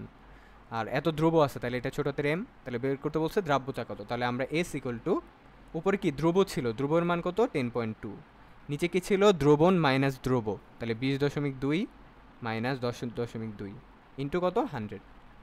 তাহলে এটা কত আসবে আনসার দেখি আমরা ক্যালকুলেট করে। এইটা ক্যালকুলেট করলে আনসার আসবে কত 102। এটা ক্যালকুলেট করলে আনসার কত আসবে ভাইয়া 102। ওকে, পরবর্তী কোশ্চেনটা, 30 ডিগ্রি সেলসিয়াস তাপমাত্রায় 200 গ্রাম সম্পৃক্ত দ্রবণ, তাহলে এখানে বড় হাতের এম এর মান হচ্ছে 200 গ্রাম, আর এটা হচ্ছে ছোট হাতের এম। তাহলে দ্রাব্যতা কত, এই যে অ্যাজ ইউজুয়াল সব। তাহলে উপরে হচ্ছে ছোট হাতের এম এর মান কত 18, নিচে হচ্ছে 200 মাইনাস 18 দ্রবণ মাইনাস দ্রব ইন্টু 100। তাহলে এটা আনসার কত আসে আমরা ক্যালকুলেট করি।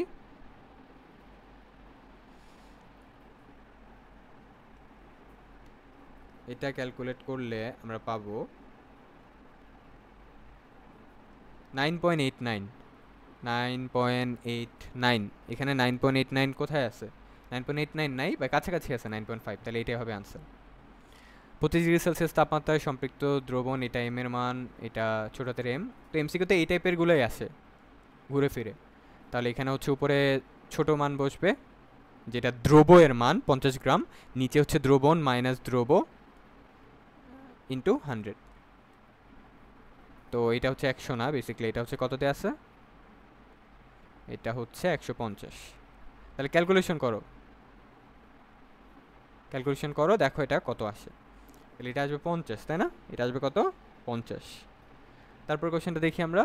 কক্ষ তাপমাত্রায় 60 গ্রাম ভরের একটি সম্পৃক্ত দ্রবণ, তার মানে সম্পৃক্ত দ্রবণের ভর কত, 60 গ্রাম, বড় হাতের এম এর মান কত গ্রাম দ্রবীভূত আছে, 15 গ্রাম। তাহলে ছোট হাতের এম এর মান 15 গ্রাম। তাহলে এখানে হচ্ছে আমি আবার NaCl এর দ্রাব্যতা বের করবো। S = উপরে থাকবে ছোটটা 15, নিচে হচ্ছে 60 মাইনাস 15 ইন্টু 100। তাহলে ক্যালকুলেশন করি আমরা, কত আসে, 15 ইন্টু 100 ডিভাইডেড বাই 60 মাইনাস 15 করলে 45 আসে। তাহলে এটার আনসার আসবে 33.33। এটাই আনসার। শেষ। দ্রাব্যতার MCQ এগুলো টাইপই আসে। পরবর্তী কোশ্চেন, দ্রাব্যতার গুণফল নিচের কোন ক্ষেত্রে প্রযোজ্য? দ্রাব্যতার ডেফিনিশনে দেখবা এটা বেসিক্যালি স্বল্প দ্রবণীয় আয়নিক যৌগের ক্ষেত্রে প্রযোজ্য। কার জন্য প্রযোজ্য? স্বল্প দ্রবণীয় মানে কম দ্রবণীয় আয়নিক যৌগের ক্ষেত্রে প্রযোজ্য। জিঙ্ক ফসফেটের দ্রাব্যতা গুণফলের প্রকাশক কোনটা? তো এটা যদি দ্রাব্যতা গুণফল বের করতাম, প্রকাশক কি হইতো? তার আগে চলো এটা আমরা বের করি। জিঙ্ক সালফেট না, এটা হচ্ছে জিঙ্ক ফসফেট, PO4 3-। এটা একটা রেডিকেল, এটা কি ফসফেট, তাই না? এটা হচ্ছে ফসফেট, এটা চার্জ হচ্ছে 3-। তাহলে এটা দেখো আমরা এখানে ভাঙি, জিঙ্ক 3 PO4 2, রাইট? আচ্ছা, তাইলে ভাই এটা কি হবে দেখো তো। এটা বেসিক্যালি এখানে চার্জ কার কত, দেখো এখানে হচ্ছে ফসফেটের চার্জ আমরা জানি -3, কয়টা আছে, দুইটা। তাহলে -3 ইন্টু 2 কত হবে, -6। তাহলে এটা যদি -6 হয়, পুরা তিনটা জিঙ্ক মিলে +6 হবে। তাহলে একটা জিঙ্কের জন্য কত হবে, +2। তাহলে +2 ইন্টু 3 কত হইল, +6। তাহলে আলটিমেটলি আমি যদি এটাকে ভাঙি, তাহলে এমন আসবে জিঙ্ক 2 প্লাস, আর এখানে থাকবে হচ্ছে 3 প্লাস 2 PO4 3-। আর যদি এখন KSP বের করতে চাই, তাহলে কি হবে ভাইয়া? তাহলে এই যে জিঙ্ক 2 প্লাস, এটার উপরে আমরা জানি এই যে মোলটা থাকে 3 মোল জিঙ্ক 2 প্লাস, এই মোলটা পাওয়ার হিসেবে চলে যায়, যে পাওয়ার। আর এখানে হচ্ছে ফসফেটের কত ছিল, মোল সংখ্যা 2, তাহলে এটা পাওয়ার হিসেবে যাবে। তাহলে PO4 3-, আর উপরে কত থাকবে, 2। ঠিক আছে, এটা আমরা ম্যাথ করতে দেখছি যে মোল সংখ্যাটা চলে যায় পাওয়ার, এই যে জিঙ্ক 2 প্লাসের পাওয়ার 3, আর ফসফেটের মোল সংখ্যা 2, এটা হয়ে গেছে পাওয়ার, এই যে KSP বের করার সময়। তাহলে এটার আনসার হবে এই যে জিঙ্ক 2 প্লাস 3 ফসফেট 3-2, এই যে এটাই হবে আনসার, সি নম্বরটাই হবে কি ভাই আমার আনসার। পরবর্তী কোশ্চেনটাতে যাই। ম্যাগনেসিয়াম ফসফেটের তোমার হচ্ছে দ্রাব্যতার গুণাঙ্ক কত? তাহলে ম্যাগনেসিয়াম ফসফেটের সংখ্যাটা জানা লাগবে, Mg/PO4। ম্যাগনেসিয়ামের চার্জ কত, +2, আর ফসফেটের চার্জ কত, -3। তাহলে এইখানে ব্যালেন্স করার জন্য ম্যাগনেসিয়ামের যোজনী চলে যাবে ওর কাছে। ম্যাগনেসিয়াম যোজনী কত, 2, এটা চলে গেছে ফসফেটের কাছে। ফসফেটের যোজনী 3, এটা চলে যাবে এর কাছে। তাহলে এটা প্রায় আগের মতো কিছু একটা হবে, যেটা হবে তোমার হচ্ছে 3 ম্যাগনেসিয়াম 2 প্লাস, মানে এটাকে ভাঙলে, এটাকে জলীয় দ্রবণে এইটা পাবো, প্লাস 2 PO4 3-। তাহলে আমি যদি KSP বের করি, তাহলে ওই যে চার্জ চলে যাবে উপরে, তাহলে এটা হবে Mg 2 প্লাস, উপরে হবে 3, আর এখানে হবে PO4 3-, উপরে যাবে কত, 2। তাহলে এটা দেখি কোথায় আছে, যে লাস্টের অপশনটা Mg 2 plus 3 into PO4 3-2, D নম্বরটা আনসার। ক্যালসিয়াম ফসফেটের দ্রাব্যতার গুণফল কত? ঠিক আছে, এবার দ্রাব্যতার গুণ তাহলে হচ্ছে আমরা ক্যালসিয়াম ফসফেটটা যদি বের করি ম্যাগনেসিয়াম ফসফেটের মতোই, যে ক্যালসিয়ামের চার্জ কত, 2, তাহলে এটা চলে যাবে ফসফেটের কাছে, এই যে 2। ক্যালসিয়ামের চার্জ কত, ক্যালসিয়ামের যোজনী 2 আর কি, এটা চলে গেছে ফসফেটের কাছে। আর ফসফেটের যোজনী কত, 3, ফসফেটের চার্জও এখানে 3-, তাহলে এটা চলে যাবে ক্যালসিয়ামের কাছে। এটাকে ভাঙলে আমরা পাই, দেখছিলাম যেহেতু ক্যালসিয়াম 2 প্লাস চার্জ এখানে, তাহলে এটার সামনে কত আসবে, 3 প্লাস। ফসফেট কত, ফসফেট হচ্ছে এখানে তোমার 3- চার্জ, কয়টা আছে, 2টা। তাহলে এই যে এটা, তাহলে আমি যদি KSP বের করতে চাই, তাহলে এখানে তোমার হচ্ছে KSP যদি বের করি, তাহলে এখানে পুরাটার সামনে 1 আছে, তাই না? তাহলে এটা হবে S, আর এখানে হবে 3S, আর এখানে হবে কি 2S, তাই না? তাহলে আমি যদি কেএসপি বের করি, এটা এস মানে কি, এস মানে হচ্ছে দ্রাব্যতা বোঝাচ্ছে, এটা 1 মোল দ্রাব্যতা, কারণ সামনে কিছু নাই। এটা হচ্ছে 3 মোল দ্রাব্যতা, এটা 2 মোল দ্রাব্যতা। এখন দ্রাব্যতার গুণফল যদি বের করি 3s power cube into 2s পাওয়ার স্কোয়ার, তাহলে আলটিমেটলি এখানে হবে 27s cube into 4s square, তাহলে এটার আনসার হবে 108s টু দি পাওয়ার 5। এটাই হচ্ছে আনসার। ওকে, আশা করি আমরা এটা বুঝতে পারছি। তো বেসিক্যালি হচ্ছে ওই যে আমরা তো পড়ছি যে দ্রাব্যতার গুণফল বের করার সময় তাদের যে মোলটা থাকে, এই যে 3 মোল আছে এখানে, এই মোলটা কি হয়ে যায়, পাওয়ার হয়ে যায়। যে দেখো 3 ছিল, এটা পাওয়ার হয়ে গেছে, 2 ছিল, এই যে পাওয়ার হয়ে গেছে। দ্রাব্যতা গুণফল করা বের করার সময় যে মোলটা থাকে এটা পাওয়ার হয়ে যায়, এই যে পাওয়ার, এই যে পাওয়ার। তাহলে এটা আনসার হচ্ছে 108s টু দি পাওয়ার 5। ওকে, পরে পানির আয়নিক গুণফলের একক। আচ্ছা, পানি কি H2O, তাহলে এটাকে যদি আমরা ভাঙি তাহলে এখানে পাবো H+, আর কি পাবো, তোমার হচ্ছে H+, আর হচ্ছে মানে নর্মালি যদি ভাঙি, এখানে নর্মালি যদি ভাঙি পানিটাকে, H2টাকে যদি ভাঙি তাহলে এখানে হবে H+, আর হচ্ছে OH-। আর দ্রাব্যতা গুণফল বের করার সময় এটা হয়ে যাবে H+, এটার সামনে কিছু আছে, 1 আছে, তাহলে 1টা পাওয়ার হইলে আর কিছু যায় আসে না, এখানে OH-। তাহলে কেএসপি যদি বের করি, কেএসপি না, বেসিক্যালি এখানে কি বের করতে বলছে, আয়নিক গুণফল, তাহলে কেআইপিটা হবে এখানে। তাহলে কেআইপি যদি বের করি, এই আয়নের এককটা কি হবে বলো তো, H+ এর একক কি, মোল পার লিটার, আর এইটার এককও মোল পার লিটার। যেহেতু আমার এখানে এস এর বাদ কিছু চাই না, এখানে আয়নিক গুণফল চাইছে শুধুমাত্র, আর চাইছে কোন আকারে, একক আকারে, তাহলে আমি একক আকারে বের করব। H+ এর ঘনমাত্রা একক কি, মোল পার লিটার, OH- এর ঘনমাত্রা এককও কি, মোল পার লিটার। তাহলে আলটিমেটলি মোল 2টা গুণ হইলে হবে মোল স্কোয়ার, লিটার 2টা গুণ হইলে L ইনভার্স 2, তাহলে মোল স্কোয়ার L ইনভার্স 2 কোথায় আছে, এটা এই যে বি নম্বরটা, মোল স্কোয়ার L ইনভার্স 2, এটা হচ্ছে আমার আনসার, একক।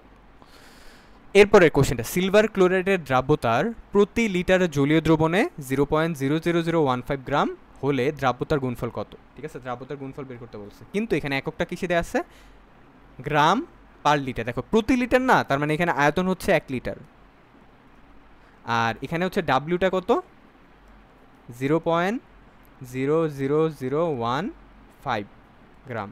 তাহলে এখানে এসটা বেসিক্যালি 0.00015 গ্রাম পার লিটারে দেয়া আছে, তাহলে এটাকে কিসে কনভার্ট করব, মোল পার লিটারে। তো এটাকে যদি মোল পার লিটারে কনভার্ট করতে চাই, এটাকে ভাগ দিতে হবে তার আণবিক ভর দ্বারা, আণবিক ভর দ্বারা ভাগ করলে আমরা এটাকে মোল পার লিটারে পেয়ে যাব। তাহলে আণবিক ভর দ্বারা ভাগ করি, সিলভার ক্লোরাইড না, AgCl, সিলভারের ভর কত, সিলভারের ভর হচ্ছে 100, সিলভারের ভর হচ্ছে 107.89, আর হচ্ছে তোমার ইয়ার ভর কত ক্লোরিনে, 35.5। তাহলে এটা কত আসে, সিলভারেরটা যদি হয়, সিলভারের পারমাণবিক ভর আমরা সবাই জানি, পারমাণবিক সংখ্যাটা জানি 47, আর তোমরা যেহেতু পারমাণবিক সংখ্যা জানো, তাহলে তোমাদের একটা জিনিস সাজেস্ট করবো, তোমরা সিলভারের মাসটাও জেনে নাও, সিলভারের মাসটাও কি জেনে নাও। ওকে, তাহলে তোমার হচ্ছে সিলভারের মাসটা হচ্ছে জেনে নিলে তুমি হচ্ছে এই যে গ্রাম পার লিটার যখন থাকে তখন ওটাকে মোল পার লিটারে কনভার্ট করতে পারবা। তাহলে এটা হচ্ছে তুমি ক্যালকুলেশন করে দেখো কত আসে। তাহলে আমি দেখি এটা কত আসে, তাহলে এটা দেখি কত আসে। তোমার আগে হচ্ছে ওই যে যেটা বললাম যে সিলভারেরটা কত 107.89, তাহলে আমি যদি যোগ করি তাহলে এটা আসে 143.39, তাহলে আমি পেয়ে যাবো মোল পার লিটার। তাহলে এটার আনসার কত আসে তোমার হচ্ছে 0.00015 ভাগ 143.39, তাহলে এটা আসবে হচ্ছে 1.046 ইন্টু 10⁻⁻9 মোল পার লিটার। এখন এটাকে যদি আমি হচ্ছে দ্রাব্যতার গুণফলে বের করি, তো দ্রাব্যতার গুণফল বের করার আগে সিলভার ক্লোরাইডটাকে ভাঙতে হবে। তো AgClটাকে ভাঙলে আমরা পাই Ag প্লাস আর কি Cl মাইনাস, তার মানে এখানে একটা এস, এখানে একটা এস, আগে পিছে কিছু নাই, এখানে 1 এখানে 1, তাহলে এটা হবে এস স্কোয়ার, তাই না? এটা হবে হচ্ছে কেএসপিটা হচ্ছে এস ইন্টু এস, অর্থাৎ এস স্কোয়ার। তাহলে আমি জাস্ট এটাকে স্কোয়ার করব, এটাকে জাস্ট স্কোয়ার করব, তাহলে আমার হচ্ছে 1.046 ইন্টু 10⁻⁻৯, এটাকে স্কোয়ার করব, স্কোয়ার করলে আমি আমার আনসারটা পেয়ে যাব। তাহলে স্কোয়ার করি এটা, তাহলে আনসার আসবে 1.09 ইন্টু 10⁻⁻12, মানে 1.1 আর কি, কাছাকাছি। তাহলে এটাই হবে আমার আনসার। তাহলে আমি একটু সামারাইজ করি। সিলভার ক্লোরাইডের দ্রাব্যতা প্রতি লিটার জলীয় দ্রবণে 0.00015 গ্রাম দেওয়া আছে। প্রতি লিটার মানে কি ভি 1 লিটার, ডাব্লিউ এত, তার মানে এসটা হচ্ছে এখানে গ্রাম পার লিটারে দেওয়া আছে, 1 লিটারে এতটুকু। তাহলে আমি দ্রাব্যতার গুণফল বের করি কি মোল পার লিটারে না, তাই এই গ্রাম পার লিটারটাকে মোল পার লিটারে কনভার্ট করতে হলে আমরা আণবিক ভর দ্বারা ভাগ করব। তো সিলভার ক্লোরাইডের আণবিক ভর হচ্ছে 143.39, কীভাবে? ওই যে বললাম 107.89 সিলভারের, আর ক্লোরিনের হচ্ছে 35.5। তারপরে আমি ভাগ করলে আমি হচ্ছে এসটা পেয়ে গেলাম, ঠিক আছে। এরপরে এজি সিএলটাকে ভাঙলে আমরা পাই এজি প্লাস আর সিএল মাইনাস, ওইখান থেকে এস আর এস পাই, এস আর এস গুণ করলে হয় এস স্কোয়ার। তারপরে আমরা হচ্ছে ওই ঘনমাত্রাটাকে স্কোয়ার করব, তাহলে আমরা পেয়ে যাবো আমাদের আনসার, যেটা আসছে 1.1 ইন্টু 10⁻⁻12। পরের কোশ্চেনটা দেখি। ক্লোরাইডের সম্পৃক্ত জলীয় দ্রবণে ফ্লোরাইড আয়নের ঘনমাত্রা 0.00655 গ্রাম পার লিটার হলে ক্যালসিয়াম ফ্লোরাইডের দ্রাব্যতা গুণফল কত হবে, এটা আমাকে বের করতে বলছে। তো এখানে এই ম্যাথটা কিন্তু একটু ইন্টারেস্টিং। এই ম্যাথে অনেকে হয়তো বা কিছু ভুল টুল করতে পারে, তো তোমাকে সচেতন কোন জায়গায় হতে হবে সেটা আমি একটু বলে দিচ্ছি। প্রথমে ক্যালসিয়াম ফ্লোরাইডটাকে ভাঙবা, ঠিক আছে। ক্যালসিয়াম ফ্লোরাইডটাকে যদি আমি ভাঙি, তাহলে এখানে পাচ্ছি ক্যালসিয়াম 2+, আর কি পাবো 2 ফ্লোরাইড আয়ন, দুইটা ফ্লোরাইড আয়ন, তাই না? এখন বলছে যে ক্যালসিয়াম ফ্লোরাইডের সম্পৃক্ত জলীয় দ্রবণে ফ্লোরাইড আয়নের ঘনমাত্রা। আচ্ছা, এটাকে যদি আমি কেএসপি আকারে লিখতাম, তাহলে এটা হয়তো এস, তোমার হচ্ছে মানে যেহেতু এটা 1 মোল, ঘনমাত্রা বা তোমার হচ্ছে সলিউবিলিটি হিসাব করলে এটা এস, এটা হচ্ছে এটাও এস, আর এটা কি হইতো, এটা হয়তো হচ্ছে 2s, রাইট? আচ্ছা, তো এখানে একটা জিনিস, তারপরে পরবর্তীতে এটা কি হয়ে যেত, স্কোয়ার হয়ে যেত। আচ্ছা, S into 2s whole square, অর্থাৎ কেএসপিটা আসতো হচ্ছে তোমার কিছু একটা আর কি। কিন্তু এখানে তো তুমি বের করতে পারবা না, কেন? কারণ তোমার এস এর মান জানা লাগবে, এস এর মান না জানলে কেমনে বের করবা? তো কথা হচ্ছে এখানে যেটা ইন্টারেস্টিং পার্টটা যেটা বলতে চাচ্ছিলাম, যে দেখো ক্যালসিয়াম ফ্লোরাইডের সম্পৃক্ত জলীয় দ্রবণে ফ্লোরাইড আয়নের ঘনমাত্রা দেওয়া আছে, অর্থাৎ এফ মাইনাসের ঘনমাত্রাটা দেওয়া আছে কত, 0.00655 গ্রাম পার লিটার, এটা দেয়া আছে। মজার বিষয় হচ্ছে ক্যালসিয়াম ফ্লোরাইডের সম্পৃক্ত জলীয় দ্রবণে ফ্লোরাইড আয়ন ঘনমাত্রা। আমি নর্মালি ক্যালসিয়াম ফ্লোরাইডটাকে যখন বিশ্লেষণ করি, তখন আমি দুইটা ফ্লোরাইড আয়ন পাই। এখন এখানে যে ফ্লোরাইড আয়নের ঘনমাত্রা, এটাকে একটারটা নাকি দুইটারটা, এটা হচ্ছে ইন্টারেস্টিং কোশ্চেন। খুব সহজ, তুমি একটা ক্যালসিয়াম ফ্লোরাইড থেকে যতগুলা ফ্লোরাইড আয়ন পাবা, এটা হচ্ছে সেই ততগুলার মোট ঘনমাত্রা তোমার কোশ্চেনে দেয়া আছে, অর্থাৎ এটা হচ্ছে 2f মাইনাসেরই কি ঘনমাত্রা, এটা কি 2f মাইনাস, কারণ ফ্লোরাইড আয়ন বলছে, কয়টা ফ্লোরাইড আয়ন সেটা বলে নাই, এই ফ্লোরাইড আয়নটাই মানে বোঝাচ্ছে এখানে মোট ফ্লোরাইড আয়নের কি ঘনমাত্রা। তাহলে এখন আমি এই ফ্লোরাইড আয়নের ঘনমাত্রাটা দেয়া আছে গ্রাম পার লিটারে, তাহলে কিসে কনভার্ট করব, মোল পার লিটারে। তাহলে এটাকে যদি মোল পার লিটারে কনভার্ট করি, এটাকে কত দ্বারা ভাগ করব, 19 দ্বারা। এটাকে আবার কেউ 2 ইন্টু 19 দ্বারা ভাগ করতে যেও না, ঠিক আছে। এটাকে আবার কেউ 2 ইন্টু 19 দ্বারা ভাগ করতে যেও না, এখানে শুধু ফ্লোরাইড আয়নের কথা বলছে, তাহলে শুধু ফ্লোরাইড আয়নের ঘনমাত্রা দ্বারাই আমরা কি করব, ভাগ করব। তাহলে এখানে এটাকে যদি আমি ভাগ করি, তাহলে 0.00655 ডিভাইডেড বাই কি 19, কারণ ফ্লোরিনের পারমাণবিক ভর কত, 19। তাহলে এটার আনসার কত আসে একটু এখানে দেখি, 2f মাইনাস, এটার আনসার কত আসে 0.00655 ভাগ 19। তাহলে এটার আনসার আসবে 3.447, বা আমি এখানে লিখি 3.447 ইন্টু 10⁻⁻4। এককটা কিসে হবে, মোল পার লিটারে, সবসময় মোল পার লিটারে কনভার্ট করবা, ওকে। আর এটা হচ্ছে 2, আচ্ছা 2f মাইনাস, ওকে। তাহলে আমি এখন ফ্লোরাইড আয়নের ঘনমাত্রা পাইলাম, এটা মানে পাওয়া মানে হচ্ছে এটা বলতে 2s এর মানটা বোঝাচ্ছে, কিসের মান, 2s এর মান। এখন কথা হচ্ছে আমি এখানে 2s এর মান জানি, আমাকে এখানে কি বের করতে বলছে, ক্যালসিয়াম ফ্লোরাইডের দ্রাব্যতা গুণফল অর্থাৎ কেএসপি বের করতে বলছে। কি বের করতে বলছে, কেএসপি। তো এখন আমি যখন কেএসপিটা বসাবো বা কেএসপিটা বের করতে যাব তখন আমার এস এর মান লাগবে। এস এর মান কি আমি জানি? না, জানি না। আমাকে দেওয়া ছিল কোশ্চেনে ফ্লোরাইড আয়নের ঘনমাত্রা। তো ফ্লোরাইড আয়নের ঘনমাত্রা দেওয়া ছিল কত, 0.0655। ফ্লোরাইড আয়ন মানে হচ্ছে মোট ফ্লোরাইড আয়নের ঘনমাত্রা। তো দুইটা ফ্লোরাইড আয়ন ঘনমাত্রা মানে 2s, তার মানে 2s এর মানটা দেওয়া ছিল। তো আমার এখানে ক্যালসিয়াম 2+ এস এর মান লাগবে। তো এর জন্য কি করব, এই 2s এর মান আমি জানি, তাহলে এস এর মান বের করতে পারবো না। তাহলে এস এর মান হবে তোমার হচ্ছে যে এখান থেকে এসটা আলাদা আলাদা করে কি করতে হবে, বের করতে হবে। তো এটা একটু কেয়ারফুল থাইকো আমার ছোট্ট বন্ধুরা, অবশ্যই এটা একটু কেয়ারফুল থাইকো। তাহলে ইন্টু 10⁻⁻4 ভাগ 2, তাহলে এটা কত আসে দেখি এস এর মান, এটারে 2 দ্বারা ভাগ করি, তাহলে এস এর মান পেয়ে যাচ্ছি 1.7236, 1.7236। তাহলে এস আসবে এস আসবে হচ্ছে 1.723 ইন্টু 10⁻⁻4 মোল পার লিটার। তাহলে আমি এস এর মানটা পেয়ে গেছি। তাহলে এখন আমি আমার মতো করে কেএসপির মান বসাবো। তাহলে KSP equal to S into 2s whole square, right? তাহলে আমি এখানে এস এর মান বসাবো, এই যে এটা যত পাইছিলাম 1.723 ইন্টু 10⁻⁻4 ইন্টু 2s এর মান, এই আস্ত মানটা, এই যে 2f মাইনাস এই আস্ত মানটা কত, 3.47 ইন্টু 10⁻⁻4। আর এখানে স্কোয়ার হবে না, এই যে স্কোয়ার, এখানে স্কোয়ার হবে। তাহলে এটা পুরোটা ক্যালকুলেশন করে দেখো কত আসে। তাহলে এইটা ইন্টু 3.447 ইন্টু 10⁻⁻4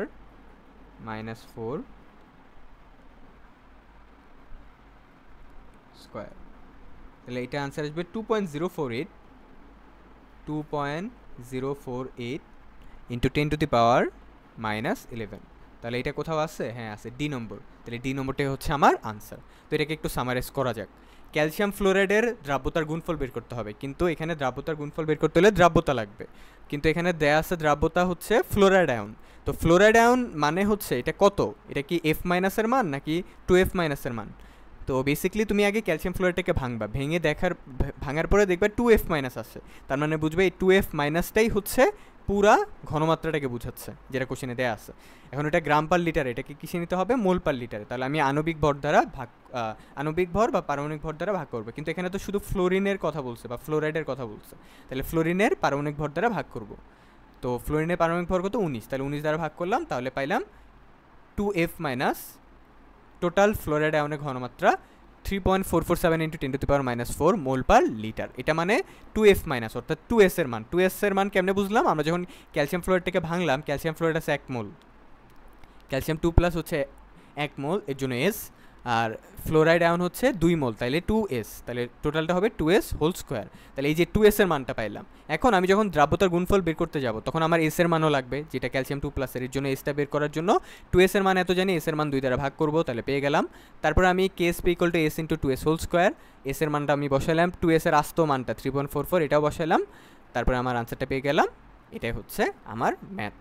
তো এটা একটু কেয়ারফুল থেকো, এইটা দরকার হলে 2-3 বার প্র্যাকটিস করবা, কিন্তু এটা মাথায় থাকা লাগবে। আর যারা সিকিউ অলরেডি পারো তারা তো এটা বুঝতে পারছো, ঠিক আছে, যে এটা কেন করছি এভাবে। কারণ আমরা যখন অদক্ষেপ পড়বে কি পড়বে না এই টাইপের ম্যাথেও আমরা এই টাইপের কোশ্চেন সলভ করছি, আবার নম্বর বোর্ড কোশ্চেনে যখন নম্বর কোশ্চেন থাকে এগুলো আমরা সলভ করছি। আসলে এটা একটু বড় বুঝছো, এই এমসিকিউটা একটু বড়, বাট এটা হাতে নিয়ে 1.5-2 মিনিটে করতে ফেলে পারা উচিত। এর জন্য দ্রুত বেশি বেশি প্র্যাকটিস করতে হবে, practice makes a man perfect. Okay, আশা করি আমরা বুঝতে পারছি। তো পরবর্তী কোশ্চেনটা, 25°C তাপমাত্রা mx2 এর কেএসপি দেয়া আছে এত, তাহলে এর মোল পার লিটার এককে দ্রাব্যতা কত হবে? মোল পার লিটার এককে দ্রাব্যতা কত, অর্থাৎ কেএসপি দেয়া আছে, দ্রাব্যতার গুণফল দেয়া আছে, দ্রাব্যতা বের করতে বলছে মোল পার লিটার এককে। তাহলে আমরা mx2টাকে ভাঙি, এটাকে যদি ভাঙি তাহলে আমরা পাবো m2+ আর 2x মাইনাস।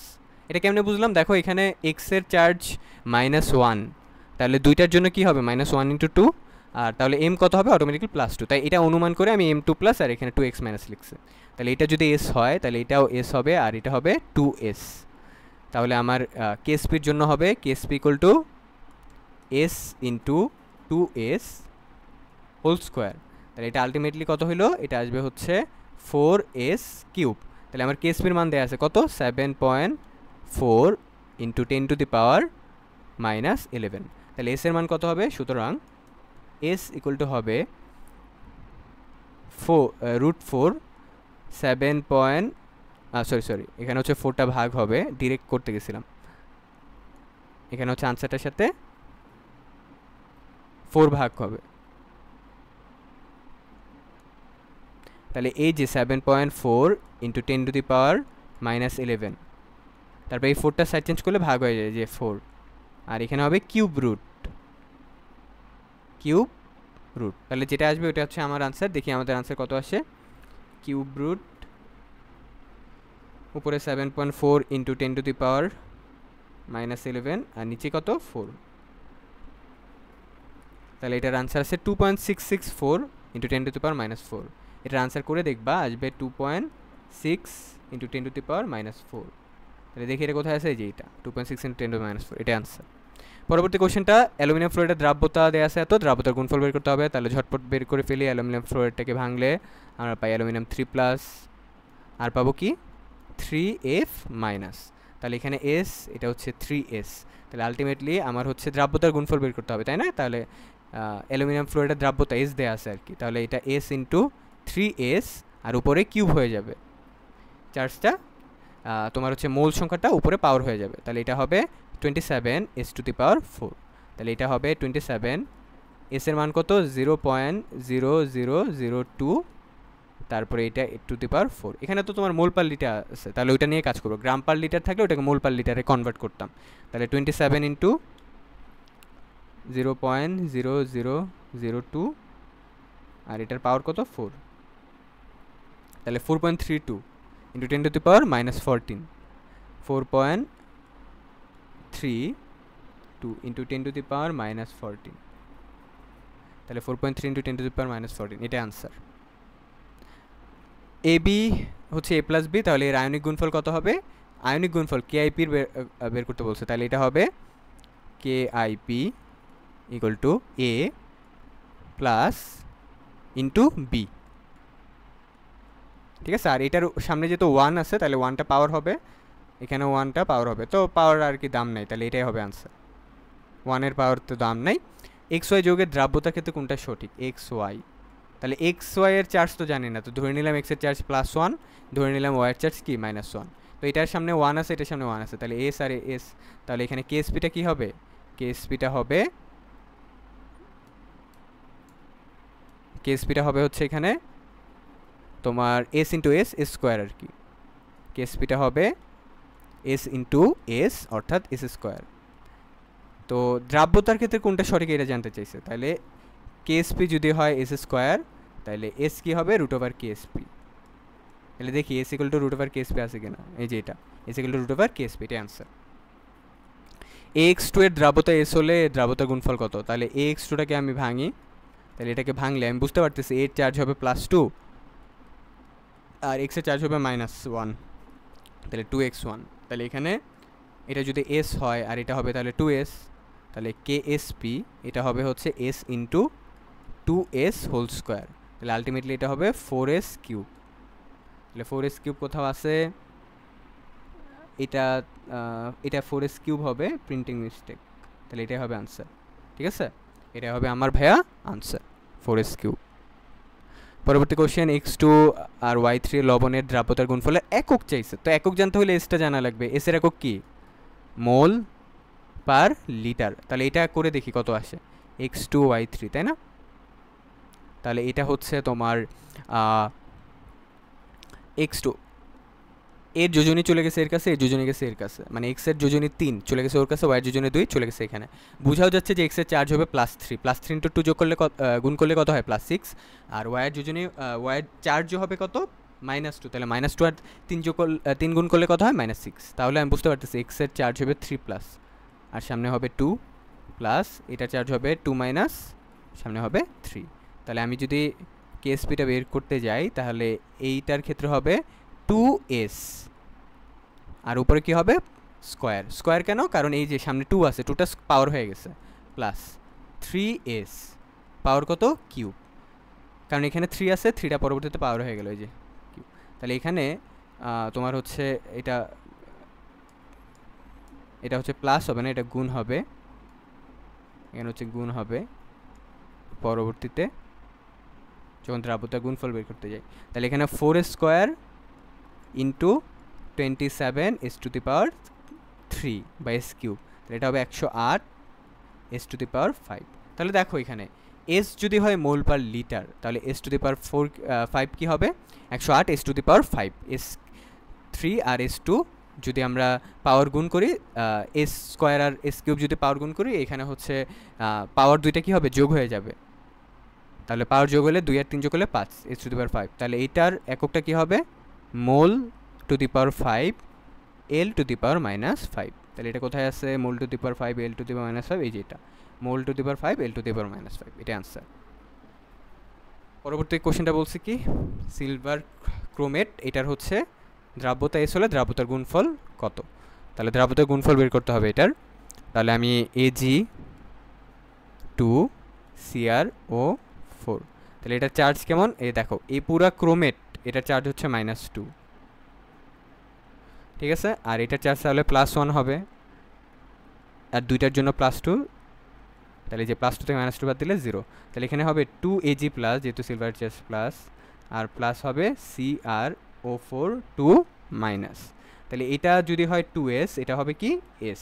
তাহলে আমি যদি কেএসপি বের করি, কেএসপি ইকুয়ালটা হবে 2s, এখন এই 2টা পাওয়ার হয়ে গেল ইন্টু s। তাহলে এটা যদি করো দেখবে যে 4s কিউব হবে, অ্যান্সার হবে হচ্ছে 4s কিউব। তাহলে আমরা এখানে 4s কিউব এটা দেখলাম, আর এখানে হচ্ছে আমরা এটার আনসার দেখলাম। পরবর্তী এমসিকিউতে যাই।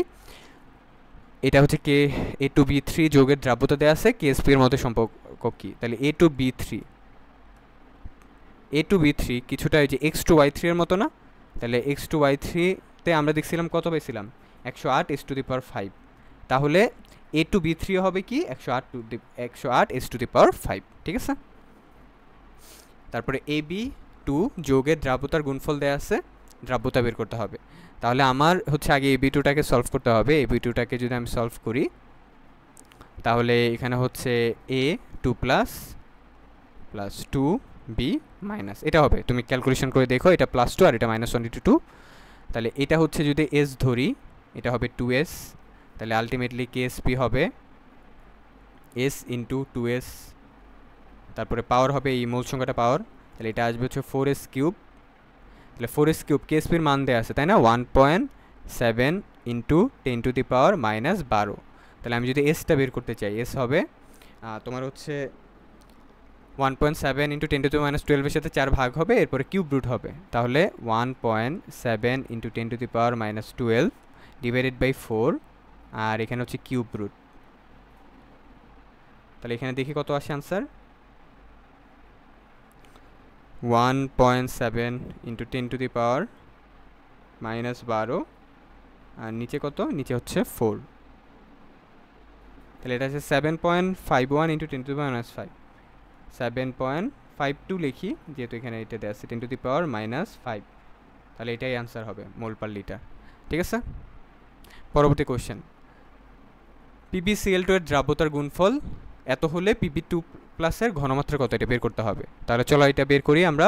PbCl2 এটাকে যদি ভাঙি, তাহলে এটা বোঝা যাচ্ছে যে Pb হচ্ছে +2 হবে আর ক্লোরিন -1, তাহলে Pb2 plus plus 2Cl minus, তাহলে এইটা হবে S আর এটা হবে কি 2S।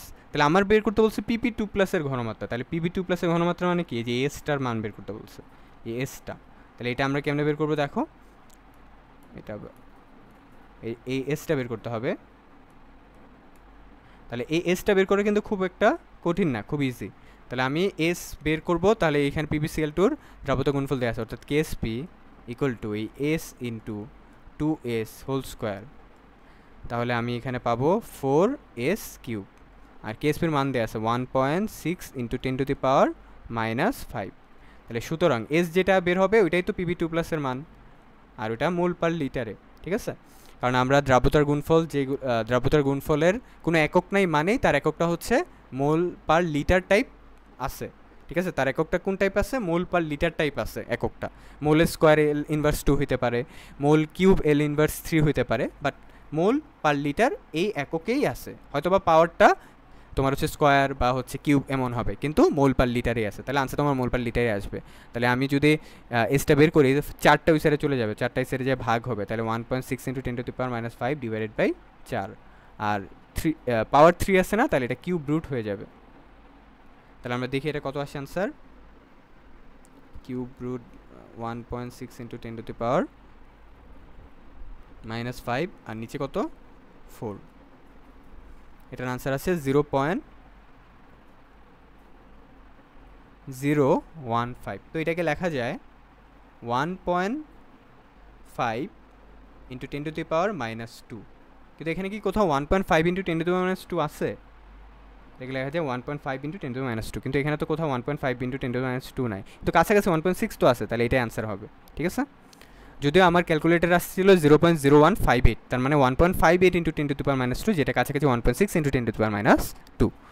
পরে অ্যালুমিনিয়াম হাইড্রোক্সাইডের দ্রাব্যতার গুণফল দেওয়া আছে, তাহলে এটা দ্রাব্যতা কত বের করতে হবে। তাহলে অ্যালুমিনিয়াম হাইড্রোক্সাইড, এই যে অ্যালুমিনিয়াম হাইড্রোক্সাইড, তো এটাকে আমি পানিতে দিলে পাবো আয়ন অবস্থা অ্যালুমিনিয়াম 3+ আর 3OH-, তাহলে এটা এস আর এটা কি হবে 3s।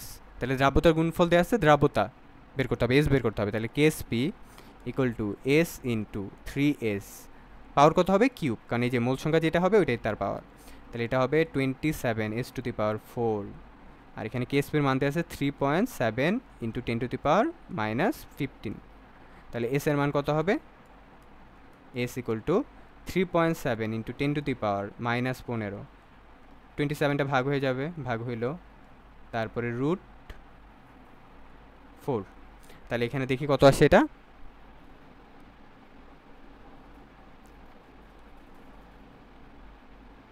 তাহলে এটা আসবে তোমার হচ্ছে উপরে 3.7 × 10⁻⁻15, নিচে 27, এটা আসে 1.089, এটা আসে হচ্ছে 1.0819 × 10⁻⁻4, কিন্তু কথা হচ্ছে এটা তো এখানে দেয়া নাই, এটা কি দেয়া আছে এখানে, না, 1.0819 × 10⁻⁻4, এটা তো দেয়া নেই এখানে। কিন্তু মজার বিষয় হচ্ছে আমরা এখানে দ্রাব্যতা যেটা বের করছি এটা তো মোল পার লিটারে, ভয় পাওয়ার কোনো কারণ নেই, এটা কি মোল পার লিটারে একক, কিন্তু তোমার অপশনগুলো কি দেওয়া আছে গ্রাম পার লিটার, তাহলে এই মোল পার লিটারটাকে গ্রাম পার লিটারে কনভার্ট করতে হবে। তাহলে গ্রাম থেকে যখন আমরা মোলে যাই তখন আমরা কি করি, আণবিক ভর দ্বারা বা পারমাণবিক ভর দ্বারা ভাগ করি। এখন মোল পার লিটার থেকে গ্রাম পার লিটারে যেতে হবে, তাহলে কি করব, পারমাণবিক ভর বা আণবিক ভর দ্বারা গুণ করব। তাহলে অ্যালুমিনিয়াম হাইড্রোক্সাইডের আমি আগে এমটা বের করি, এটার জন্য এম কত দেখি, অ্যালুমিনিয়াম হচ্ছে 27 প্লাস অক্সিজেন হচ্ছে তোমার হচ্ছে 16, আর হাইড্রোজেন 1, আর × 3, এটা আসে 78।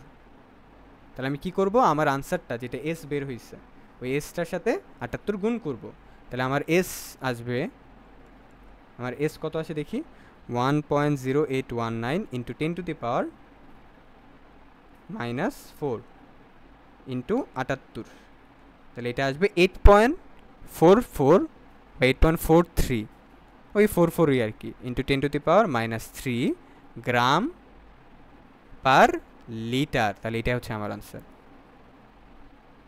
এটা হচ্ছে আমার আনসার, এই যে 8.44 × 10⁻³ গ্রাম পার লিটার। তো যখনই এরকম কিছুতে আসবে যে হ্যাঁ মোল পার লিটার এস বের করে তো আনসার মিলতেছে না, তখন তুমি অপশন দিকে তাকাবা যে তোমাকে আনসার মোল পার লিটার বের করতে বলছে নাকি গ্রাম পার লিটার। তাহলে আমি তো মোল পার লিটার থেকে গ্রাম পার লিটারে বের করতে পারি, জাস্ট আণবিক ভর দ্বারা গুণ দিব, শেষ। তো আণবিক ভর ছিল 78 দ্বারা গুণ দিছে। তাহলে পরবর্তী কোশ্চেনটা হচ্ছে ক্যালসিয়াম ফ্লোরাইডের দ্রাব্যতা দেওয়া আছে, দ্রাব্যতার গুণফল কত, খুব সহজ, এবার কিন্তু গ্রাম পার লিটার না, এবার মোল পার লিটারে দেওয়া আছে। তাহলে এবার ক্যালসিয়াম ফ্লোরাইড, এটাকে ভাঙলে আমরা দেখছি ক্যালসিয়াম 2+, আর হচ্ছে এগুলো বেশি বেশি প্র্যাকটিস করবা, তাহলে দ্রুত করতে পারবা, বুঝছো, অনেক বেশি প্র্যাকটিস করবা তাহলে দ্রুত করতে পারবা। তাহলে এখানে হচ্ছে ক্যালসিয়াম এস আর এটা হচ্ছে 2s, তাহলে তোমার হচ্ছে দ্রাব্যতা দেওয়া আছে তাই না, তাহলে আমার হচ্ছে KSP বের করতে হবে, তাহলে s × 2s², তাহলে এটা আসবে 4s³, তাহলে আলটিমেটলি 4, এস এর মান হচ্ছে 0.002 আর এটা হচ্ছে কিউব। তাহলে দেখি কত আসছে আনসার। 4 ইন্টু 0.002 কিউব, এটা আনসার আসবে হচ্ছে 3.2 into 10 to the power minus 8। 3.2 into 10 to the power minus 8, 3.2 into 10 to the power minus 8। ঠিক আছে, এটা হবে আমার আনসার। খুব সহজ, কিন্তু কথা হচ্ছে অপশনে কি এটা দেয়া আছে? নাই, অপশনে কিন্তু এটা দেয়া নাই। তাহলে যেহেতু অপশনে দেয়া নেই, বুঝবো যে এখানে অপশনগুলো সম্ভবত ভুল দেয়া, অপশনগুলো কি সম্ভবত এখানে ভুল দেয়া। তো 3 এটা হবে, এটাই আনসার, এটাই হচ্ছে কি তোমার আনসার।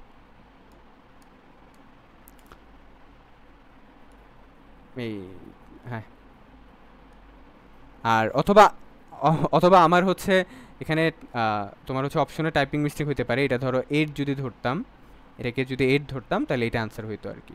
এটা যদি 3.2 into 10 to the power minus 8 ধরতাম তাহলে এটাই হইতো কি আমার ভাইয়া আনসার। ওকে, আশা করি আমরা এটা বুঝতে পারছি।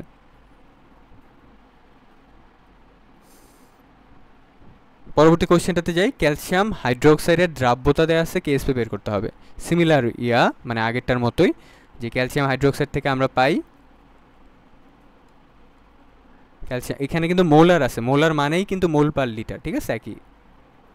তাহলে এখানে হচ্ছে তোমার ক্যালসিয়াম 2+ আর কি 2OH মাইনাস, তাহলে এখানে হচ্ছে এস আর এটা কি 2S।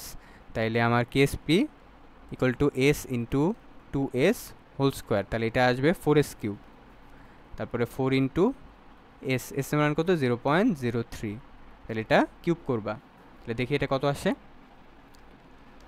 4 ইন্টু 0.033, এটা আসবে 1.08 into 10 to the power minus 4, 1.08 into 10 to the power minus 4, এটা অ্যান্সার।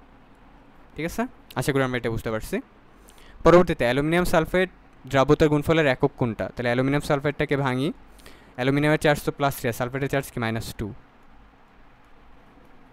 তাহলে অ্যালুমিনিয়াম চার্জ +3, তাহলে অ্যালুমিনিয়াম 3+ আর সামনে 2 প্লাস, এটা হবে হচ্ছে SO4 2 মাইনাস আর সামনে কত 3, তাহলে এটা হবে 2S আর এটা কি হবে 3S।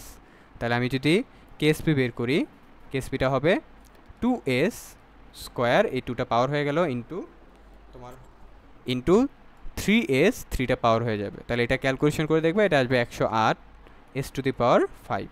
তাহলে এখানে S টু দি পাওয়ার 5, আমরা জানি এখানে একক চাইছে না, এস এর একক তো মোল পার লিটার, তাহলে S টু দি পাওয়ার 5 এর একক কী হবে mole to the power 5 litre to the power -5। তাহলে এই যে এটা মোল টু দি পাওয়ার 5 ভাগ L টু দি পাওয়ার 5, বা এলটা উপরে চলে গেলে L inverse, L to the power 5টা উপরে চলে গেলে L ইনভার্স 5 হয়ে যাবে আর কি, এটাই আনসার। AB3 এর যৌগের দ্রাব্যতার গুণফল এত দেওয়া আছে, দ্রাব্যতা কত? তাহলে AB3, তাহলে এখানে বোঝা যাচ্ছে যে A এর চার্জ +3 হবে আর B এর চার্জ -1, তাহলে এখানে A 3+ আর এখানে 3B মাইনাস, ব্যালেন্স করার জন্য। তাহলে এটা S, এটা হচ্ছে 3S।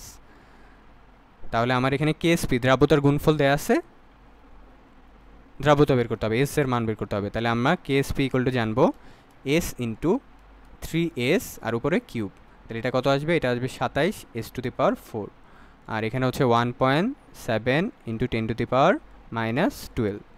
তাহলে এখানে আমি যদি এস এর মানটা বের করি, তাহলে এটা আসবে 1.7 into 10 to the power -12 divided by 27, 27টা সাইড চেঞ্জ করলে ভাগ হয়ে গেল, আর √ এখানে পাওয়ার 4, তাহলে 4 এর বর্গমূল করব। তাহলে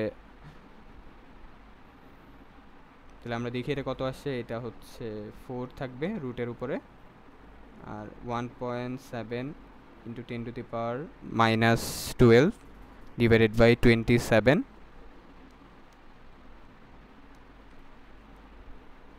5 ইন্টু 10 টু দি পাওয়ার -10। তাহলে এটা আনসার কত আসলো? 5 into 10 to the power -10 mole per litre, এটা হচ্ছে আনসার। তাহলে ডি নম্বরটা হচ্ছে আমার আনসার। 25 ডিগ্রি সেলসিয়াসে ক্যালসিয়াম দ্রাব্যতার গুণফল দেওয়া আছে, দ্রাব্যতা কত বের করতে হবে? তাহলে এটা হচ্ছে আমরা ইজিলি পারবো, এটা হচ্ছে নিজেরা SW করবা, আশা করি এটা নিজেরাই পারবা। ঠিক আছে, এটা হচ্ছে নিজেদের টাস্ক। A3B2 এর দ্রাব্যতা এত দেয়া থাকলে এস দেয়া আছে মোল পার লিটার, তাহলে কেএসপি কত? A3B2, তাই না? তাহলে এখানে A3B2 এর যোজনে গেছে 2 এর কাছে, বি এর যোজনে গেছে এর যোজনে গেছে বি এর কাছে যেটা 2, বি এর যোজনে 3 যেটা চলে গেছে এর কাছে। আর তাহলে এর চার্জ হবে +2, কারণ +2 এর সাথে 3 গুণ করলে +6 হয়। বি এর চার্জ হবে -3, কারণ -3 এর সাথে 2 গুণ করলে -6 হয়। তাহলে এটা হবে A2+, যেহেতু 3টা আছে তাহলে সামনে 3 হবে, প্লাস এটা হবে B3-, সামনে 2 আছে তাহলে 2, তাহলে এখানে 3s হবে আর এটা কি হবে 2s। তাহলে কেএসপি হচ্ছে 3s cube into 2s square. তাহলে আলটিমেটলি এখানে আসবে 108 s⁵। তাহলে এটাই হবে আমার আনসার, 108 s⁵। ওকে, তারপরে কপার ফসফেট দ্রাব্যতা এস হলে দ্রাব্যতা গুণফল কত হবে? এটাও কাইন্ড অফ সিমিলার, যে কপার 3 আর এখানে আছে PO4 2। ফসফেটের চার্জ কত? -3, -3 × 2 -6। কপারের প্লাস তাহলে কত হবে? তিনটা মিলে যদি দেখো, এটা -2 -3, তো দুইটার জন্য হবে -3 × 2, তাহলে -6 হইল। তাহলে এটা অটোমেটিকলি কত হবে? তিনটার জন্য +6, তাহলে একটার জন্য +2, তাহলে +2 × 3 +6। তাহলে এটাকে যদি ভাঙি তাহলে এটা হবে কপার 2+ কয়টা? 3টা, প্লাস PO4 3- কয়টা? এটা 2টা, তাহলে এটা হবে 3s আর এটা হবে 2s। তাহলে আলটিমেটলি আগেরটার মতোই হবে কেএসপি। এটা আগেরটা যেমন 108 s⁵ তোমার হচ্ছে ছিল 5 ছিল, এটাও হবে 108 s⁵। এটাই অ্যান্সার। অ্যালুমিনিয়াম সালফেটের দ্রাব্যতা গুণফল দেওয়া থাকলে সম্পৃক্ত দ্রবণে SO4 এর SO4 2- এর ঘনমাত্রা কত? এটা খুবই ইন্টারেস্টিং একটা কোশ্চেন, এটা আমরা চলে একটু মনোযোগ সহকারে দেখি। অ্যালুমিনিয়াম সালফেটের দ্রাব্যতার গুণফল দেওয়া আছে, তাহলে Al2 SO4 3 অ্যালুমিনিয়াম সালফেট। তাহলে এটার বেসিক্যালি কী দেওয়া আছে? দ্রাব্যতার গুণফল দেওয়া আছে। তাহলে আমার বের করতে হবে দ্রাব্যতা বা ঘনমাত্রা। কার ঘনমাত্রা? একটা নির্দিষ্ট আয়নের, সালফেটের। তাহলে এটাকে যদি আমরা ভাঙি তাহলে পাবো অ্যালুমিনিয়াম 400 + 3, তাহলে এখানে পাবো অ্যালুমিনিয়াম 3+, আর কয়টা আছে? 2টা। আর SO4টাকে যদি ভাঙি তাহলে SO4 2- হবে, কয়টা আছে? 3টা। তাহলে এটা হবে 2s, এটা হবে কি 3s। তাহলে আলটিমেটলি কেএসপি। আর মজার ব্যাপার হচ্ছে আমার বের করতে হবে কি সালফেটের ঘনমাত্রা না, মানে মাথায় রেখো আমার আনসার লাগবে 3s এর। আনসার লাগবে কার? 3s এর মান। আমার যেহেতু সালফেটের ঘনমাত্রা, সালফেট এখানে কয়টা আয়ন আকারে আছে? 3টা, তাহলে 3s এর মান লাগবে। তাহলে তুমি আগে s বের করবা, এরপরে s রে 3 দ্বারা গুণ দিবা, তাহলে 3s পেয়ে যাবা। তাহলে এটা হবে 2s square into 3s cube. তাহলে এখান থেকে এসটা বের করো কষ্ট করে, এটা হবে বোঝাই যাচ্ছে কত? 108 s⁵। আর কেএসপির মান তো দেওয়া আছে 1.5 × 10⁻⁻5। তাহলে এখানে এস এর মান কত আসবে? এস এর মান আসবে 1.5 × 10⁻⁻5। এটাকে 108 দ্বারা ভাগ করব, আর এখানে 5 রুট। তাহলে দেখি এটা কত আসে। এস এর মান পাবো, এরপরে এসটাকে 3 দ্বারা গুণ দিব। তাহলে এখানে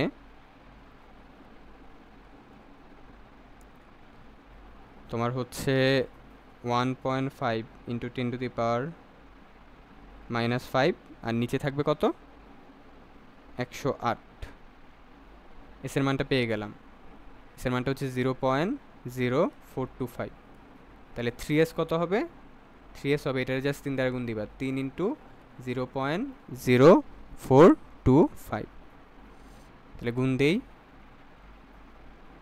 তাহলে এটা আসবে 0.085, মানে হচ্ছে 8.5 × 10⁻⁻2। তাহলে এই যে বি নম্বরটা আনসার হবে 8.5 × 10⁻²। ওকে, আশা করি বুঝতে পারছি। যেই সালফেট দেওয়া আছে তাহলে শুধুমাত্র একটা সালফেট নিলে হবে না, 3টা সালফেট ছিল এখানে, 3 মোল সালফেট ছিল, তাই 3 মোল সালফেট মানে 3s এর মানটা বের করতে হবে। আগে এস বের করলাম, এরপরে 3 দ্বারা গুণ দিলাম, শেষ। পরবর্তী কোশ্চেন, ম্যাগনেসিয়াম হাইড্রোক্সাইডের দ্রাব্যতা গুণফল দেওয়া আছে, তাহলে OH আয়নের ঘনমাত্রা কত হবে? এটা নিজেরা বের করবে। যে এখানে যেমন বের করছি, দেখছো এখানে যে সালফেট 2- আয়নের ঘনমাত্রা বের করছে না, এখানে তুমি বের করবা OH- আয়নের ঘনমাত্রা। তো তুমি এখান থেকে দেখবা যে OH- কয়টা আছে, তাহলে এখান থেকে তুমি দেখবা OH- আসতেছে হচ্ছে 2টা। তার মানে তোমার এখানে 2s এর মান বের করতে বলছে, এটা হচ্ছে 2a। শুধু এস এর মান বের করলে হবে না, আগে এস এর মানই বের করবা, বের করার পরে ওই এসটার সাথে 2 গুণ দিবা, তাহলেই OH মাইনাস আয়নের মোট ঘনমাত্রাটা পেয়ে যাবা। কারণ এখানে OH মাইনাস কিন্তু একটা নাই, কয়টা আছে ম্যাগনেসিয়াম হাইড্রোক্সাইডে? 2টা, তাই 2টা OH মাইনাস অর্থাৎ 2s এর মান বের করতে হবে। এটা নিজেরাই করবা, SW করে কমেন্টে জানিয়ে দিতে পারো যে ভাইয়া এটা হয়েছে আমার। সম আয়ন প্রভাব বিদ্যমান থাকে কোনটাতে? তাহলে সম আয়ন প্রভাবের ম্যাথও আমরা করছি তোমার হচ্ছে সিকিউতে। তো সম আয়ন প্রভাবে আমরা দেখছিলাম যে একই আয়ন বেসিক্যালি কী হয়, পরস্পরের সাথে যুক্ত হয়ে যায়। যেমন আমরা প্রথম অপশনটার দিকে তাকাই, H2S আর হচ্ছে HCl, এখান থেকে আমরা পাই 2H প্লাস আর কি সালফার 2 মাইনাস, আর এখান থেকে পাই H প্লাস আর কি Cl মাইনাস। এই যে এই দুইটা আয়ন, যখন এই দুইটার মিশ্রণ হয়েছে, ঠিক আছে, এটা আর হাইড্রোজেন সালফাইড আর HCl এর মিশ্রণ হয়েছে, তখন এই দুইটা আয়ন কি একই আয়ন, সমায়ন প্রভাব এখানে কি বিদ্যমান, ঠিক আছে, তাহলে এটা অ্যান্সার হবে। বাকি একটাতেও সমায়ন কি বিদ্যমান থাকে না, এটাতেও না, এটাতেও না, নিচেরটাতেও না, ঠিক আছে, তাহলে 1 নম্বরটাই হবে আমার আনসার। পরবর্তী কোশ্চেনটা যে কোনটাতে সমায়ন প্রভাব, তাহলে ক্যালসিয়াম ক্লোরাইড মিথাইল ক্লোরাইড এটা তো হবে না কখনো। তারপরে হাইড্রোজেন সালফাইড HCl, হ্যাঁ এটা হবে। এটা কীভাবে হবে দেখো, একটু আগেই দেখলাম এটা, এখান থেকে হচ্ছে 2টা হাইড্রোজেন প্লাস H2 মাইনাস, আবারও দেখাচ্ছি যাতে তোমার মাথায় গেঁথে থাকে একদম, H প্লাস আর হচ্ছে এটা Cl মাইনাস। তাহলে এই যে 2টা আয়ন, এগুলোকে এই 2টা যখন দ্রবণ পরস্পরের সাথে যুক্ত হচ্ছে তখন তারা সমায়ন প্রভাব এখানে কি বিদ্যমান হচ্ছে, তাহলে এটাই হবে আনসার। নর্মালি তোমার হচ্ছে যেই যৌগগুলোকে আমি ভাঙলে প্লাস মাইনাস পাই, ওইগুলোর ভিতরে দেখবো আমি কোনো একই আয়ন পাই কিনা। যেমন হাইড্রোজেন সালফাইড আর HCl যদি আমরা ভাঙি তাহলে আমরা 2টা H প্লাস পাচ্ছি, তার মানে তারা একই আয়ন, তাহলে তাদের মধ্যে সমায়ন প্রভাব কি বিদ্যমান থাকবে। পরবর্তী কোশ্চেনটা আমাকে বলছে যে কপার 2+ আয়নের শনাক্তকরণে কোনটি ব্যবহৃত হয়। এই যে আয়ন শনাক্তকরণ, এই আয়ন শনাক্তকরণের জন্য এমসিকিউতে আমাদের যে ইনফরমেশনগুলো লাগবে সেগুলো একটু দেখে নাও। তো বেসিক্যালি কোন আয়ন শনাক্ত করতে কোনটা লাগে সেটা আমাদের জাস্ট একটু মাথায় রাখতে হবে। এখানে যেই আয়নগুলার শনাক্ত করতে যে বিকারকগুলো লাগে এগুলো হচ্ছে বিকারক। এই যে K2H2SB2O7 এটা বিকারক, সোডিয়াম প্লাস আয়ন শনাক্তকরণে এই বিকারকটা হেল্প করে। তো এটার নাম কি? পটাশিয়াম পাইরো অ্যান্টিমোনেট, ঠিক আছে, পটাশিয়াম পাইরো অ্যান্টিমোনেট। তারপর আবার কপার 2+ অথবা Fe2+, Fe3+, জিঙ্ক 2+, এগুলো আয়ন শনাক্তকরণের ক্ষেত্রে পটাশিয়াম ফেরোসায়ানেটটা হেল্প করে, আর অ্যামোনিয়া দ্রবণটাও কি করে হেল্প করে। এটার মাধ্যমেও অ্যামোনিয়া বা অ্যামোনিয়াম হাইড্রোক্সাইডের মাধ্যমেও কি করতে পারি, কপার 2+, Fe2+, Fe3+, জিঙ্ক 2+টা আমরা শনাক্ত করতে পারি। তো এখানে হচ্ছে দুইটা জিনিস আর কি, একটা হচ্ছে তোমার পটাশিয়াম ফেরোসায়ানেট আর একটা কি অ্যামোনিয়া বা অ্যামোনিয়াম হাইড্রোক্সাইড দ্রবণটা আর কি। আর অ্যামোনিয়াম প্লাস এই আয়নটা যদি শনাক্ত করতে চাই তাহলে আমার লাগবে পটাশিয়াম টেট্রা আয়োডো মার্কিউরেট, বা যেটার নাম আমরা প্রচলিত আমরা শুনি যেটার নাম নেসলার বিকারক, ঠিক আছে। তো এইটা আসলে অ্যামোনিয়া পটাশিয়াম হাইড্রোক্সাইডের মাধ্যমে তোমার হচ্ছে সহায়তার মাধ্যমেই বেসিক্যালি আমরা কি করতে পারি, অ্যামোনিয়াম প্লাসটা শনাক্ত করতে পারি। তাহলে তোমার মাথায় রাখতে হবে সোডিয়াম প্লাস শনাক্ত করতে কোন বিকারক লাগে, এটা হচ্ছে K2H2SB2O7 যেটার নাম potassium pyroantimonate. Copper 2+, Fe2+, Fe3+, zinc 2+, এগুলো শনাক্ত করতে কোন বিকারকটা লাগে, একটা হচ্ছে পটাশিয়াম ফেরোসায়ানেট, একটা হচ্ছে অ্যামোনিয়া। অ্যামোনিয়াম প্লাস এই আয়নটা শনাক্ত করতে কি লাগে, নেসলার বিকারক যেটার নাম হচ্ছে পটাশিয়াম টেট্রা আয়োডো, 4টা আয়োডিন আছে এর জন্য টেট্রা আয়োডো মার্কিউরেট, এর সাথে হেল্প করে অ্যামোনিয়া আর পটাশিয়াম হাইড্রোক্সাইড। তাহলে চলো আমরা এমসিকিউটা দেখেছি যেটা কী ছিল, কপার 2+, আয়ন শনাক্তকরণে কী ছিল, পটাশিয়াম ফেরোসায়ানেট, তাই না, এই যে পটাশিয়াম ফেরোসায়ানেট। তাহলে এটার আনসার হবে কি, এটার আনসার হবে হচ্ছে পটাশিয়াম ফেরোসায়ানেট। পরবর্তী কোশ্চেন, পটাশিয়াম ফেরোসায়ানেট দ্রবণ দ্বারা কোনটি করা যায়, এটা হচ্ছে বেসিক্যালি হবে জিঙ্ক 2+। কী কী দেখছিলাম পটাশিয়াম ফেরোসায়ানেট দ্বারা, কপার 2+, জিঙ্ক 2+, Fe2+, Fe3+।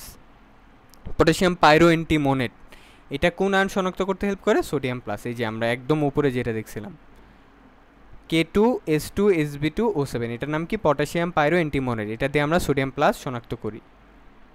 তাহলে এই পটাশিয়াম পাইরো অ্যান্টিমোনেট দিয়ে আমরা সোডিয়াম প্লাসটা শনাক্ত করি।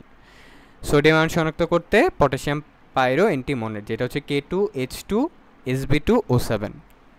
নিচের কোন ধাতুর আয়ন শনাক্ত করেন, এটা অলরেডি বললাম সোডিয়াম। বারবার রিপিট আসছে কিন্তু এই কোশ্চেনটা, তাই বুঝতে পারতেছে এটা খুব ইম্পর্টেন্ট। তাহলে এটাও পটাশিয়াম পাইরো অ্যান্টিমোনেট, যে সোডিয়াম প্লাস আয়ন শনাক্তকরণে। একটি অজৈব লবণের জলীয় দ্রবণের পটাশিয়াম ফেরোসায়ানেট K4 FeCN6 এটা যোগ করলে সাদা বর্ণের অধক্ষেপ পড়লো, তাহলে ধনাত্মক আয়নটি কী হবে? পটাশিয়াম ফেরোসায়ানেট দ্বারা আমরা Fe2+ শনাক্ত করি, Fe3+ কপার 2+, জিঙ্ক 2+। কিন্তু এখানে একটা হিন্ট দিয়ে দিয়েছি সাদা বর্ণ, তো সাদা কালার কোনটা পাই? জিঙ্ক 2+, কপার 2+ নীল, তারপরে Fe2+ যেমন হচ্ছে লালচে, তোমার হচ্ছে সবুজ বর্ণ, Fe3+ লালচে বাদামি, এগুলো আমরা 9-10-এ পড়ছিলাম। তো জিঙ্ক 2+টা কি? সাদা, তাই এটা আনসার হবে জিঙ্ক 2+। পটাশিয়াম ফেরোসায়ানেট এখানে কোনটা হবে? এই যে কপার 2+, এটাই হচ্ছে answer. Copper 2+, Fe2+, Fe3+, zinc 2+, potassium ferrocyanate দিয়ে। কপার 2+ এবং Fe2+ উভয় আয়ন শনাক্ত করা যায় কোন বিকারক দিয়ে? আচ্ছা, এখানে কি তোমার হচ্ছে পটাশিয়াম ফেরোসায়ানেট আছে? নাই। তাহলে আরেকটা কি আছে? অ্যামোনিয়া, NH3, এই যে NH3 কথা বলছিলাম না, তো এটা দিয়েও হচ্ছে কপার 2+ আর Fe2+ কি শনাক্ত করা যায়, তাহলে অ্যামোনিয়া দ্রবণটাই হবে আমার আনসার। পটাশিয়াম ফেরোসায়ানেট কোন ক্যাটায়নের নিশ্চিত পরীক্ষা করা যায়? পটাশিয়াম ফেরোসায়ানেট হচ্ছে কপার 2+। দেখছো কপার 2+টা অনেকবার আসছে, যেমন করে সোডিয়াম প্লাসটা অনেকবার আসছিল। ক্ষারীয় পটাশিয়াম টেট্রা আয়োডো মার্কিউরিক দ্রবণ দ্বারা কোনটি শনাক্ত করা যায়? এটা নেসলার বিকারক, অর্থাৎ এই যে তোমার হচ্ছে K2HgI4, এটার কথা বলতেছে। এটা নেসলার বিকারক, তাহলে এটা দিয়ে আমরা শনাক্ত করি অ্যামোনিয়াম প্লাস। নেসলার বিকারক দিয়ে অ্যামোনিয়াম প্লাস এই আয়নটা শনাক্ত করা হয়। তো কোন আয়ন শনাক্ত করে নেসলার বিকারক? Ammonium plus. কোন বিকারক, নেসলার বিকারক ব্যবহার করা হয় কোন আয়ন? Ammonium plus. দেখছো এটা আসছে, তার মানে তুমি দেখছো sodium plus, ammonium plus, copper 2+, এই তিনটা দিয়ে বেশি আসে। কোনটি নেসলার বিকারক? আচ্ছা, এটা তো যে দেখালাম K2HgI4 পটাশিয়াম টেট্রা আয়োডো মার্কিউরেট, তো এখানে আছে পটাশিয়াম মার্কিউরিক আয়োডেট, তো এটাও আরেকটা নাম, এটাই হবে আনসার। বাকিগুলো তো একটা হচ্ছে না, সোডিয়াম হচ্ছে না, জিঙ্ক হচ্ছে না, ক্যালসিয়াম হচ্ছে না, এটাই আনসার, কারণ এটাই নাম। কোনটি নেসলার বিকারক? নেসলার বিকারক তো আমরা দেখলাম এই যে K2HgI4, আর হচ্ছে পটাশিয়াম হাইড্রোক্সাইডের কি দ্রবণ। নিচের কোনটি রক্তের ন্যায় লাল দ্রবণের শনাক্ত? এটা একটু মনে রাখতে হবে। অ্যামোনিয়াম থায়োসায়ানেট, কই অ্যামোনিয়াম থায়োসায়ানেট? এই যে NH4CnS, অ্যামোনিয়াম থায়োসায়ানেট, এটাই হচ্ছে আনসার।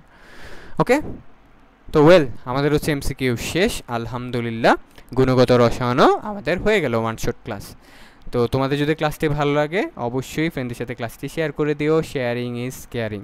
ওকে, আর ভিডিওটা ভালো লাগলে অবশ্যই ভিডিওটা তুমি হচ্ছে কমেন্ট করে নিও যে ভিডিওটা তোমার কাছে কতটুকু ভালো লাগছে। তো আশা করি আজকের ক্লাসের মাধ্যমে তোমার গুণগত রসায়নের একটা কমপ্লিট MCQর প্রিপারেশন হয়ে গেছে, কারণ হচ্ছে অলরেডি তুমি পর্ব 1 দেখছো, আজকে পর্ব 2টা দেখতেছো। তো সবার জন্য অনেক দোয়া রইলো, ভালোবাসা রইলো, আর পরবর্তীতে আরেকটি ওয়ান শট ক্লাসে তোমাদের সবাইকে আমন্ত্রণ রইলো। তো ততক্ষণ পর্যন্ত সবাই ভালো থেকো, সুস্থ থেকো, আল্লাহ হাফেজ সবাইকে, আসসালামু আলাইকুম।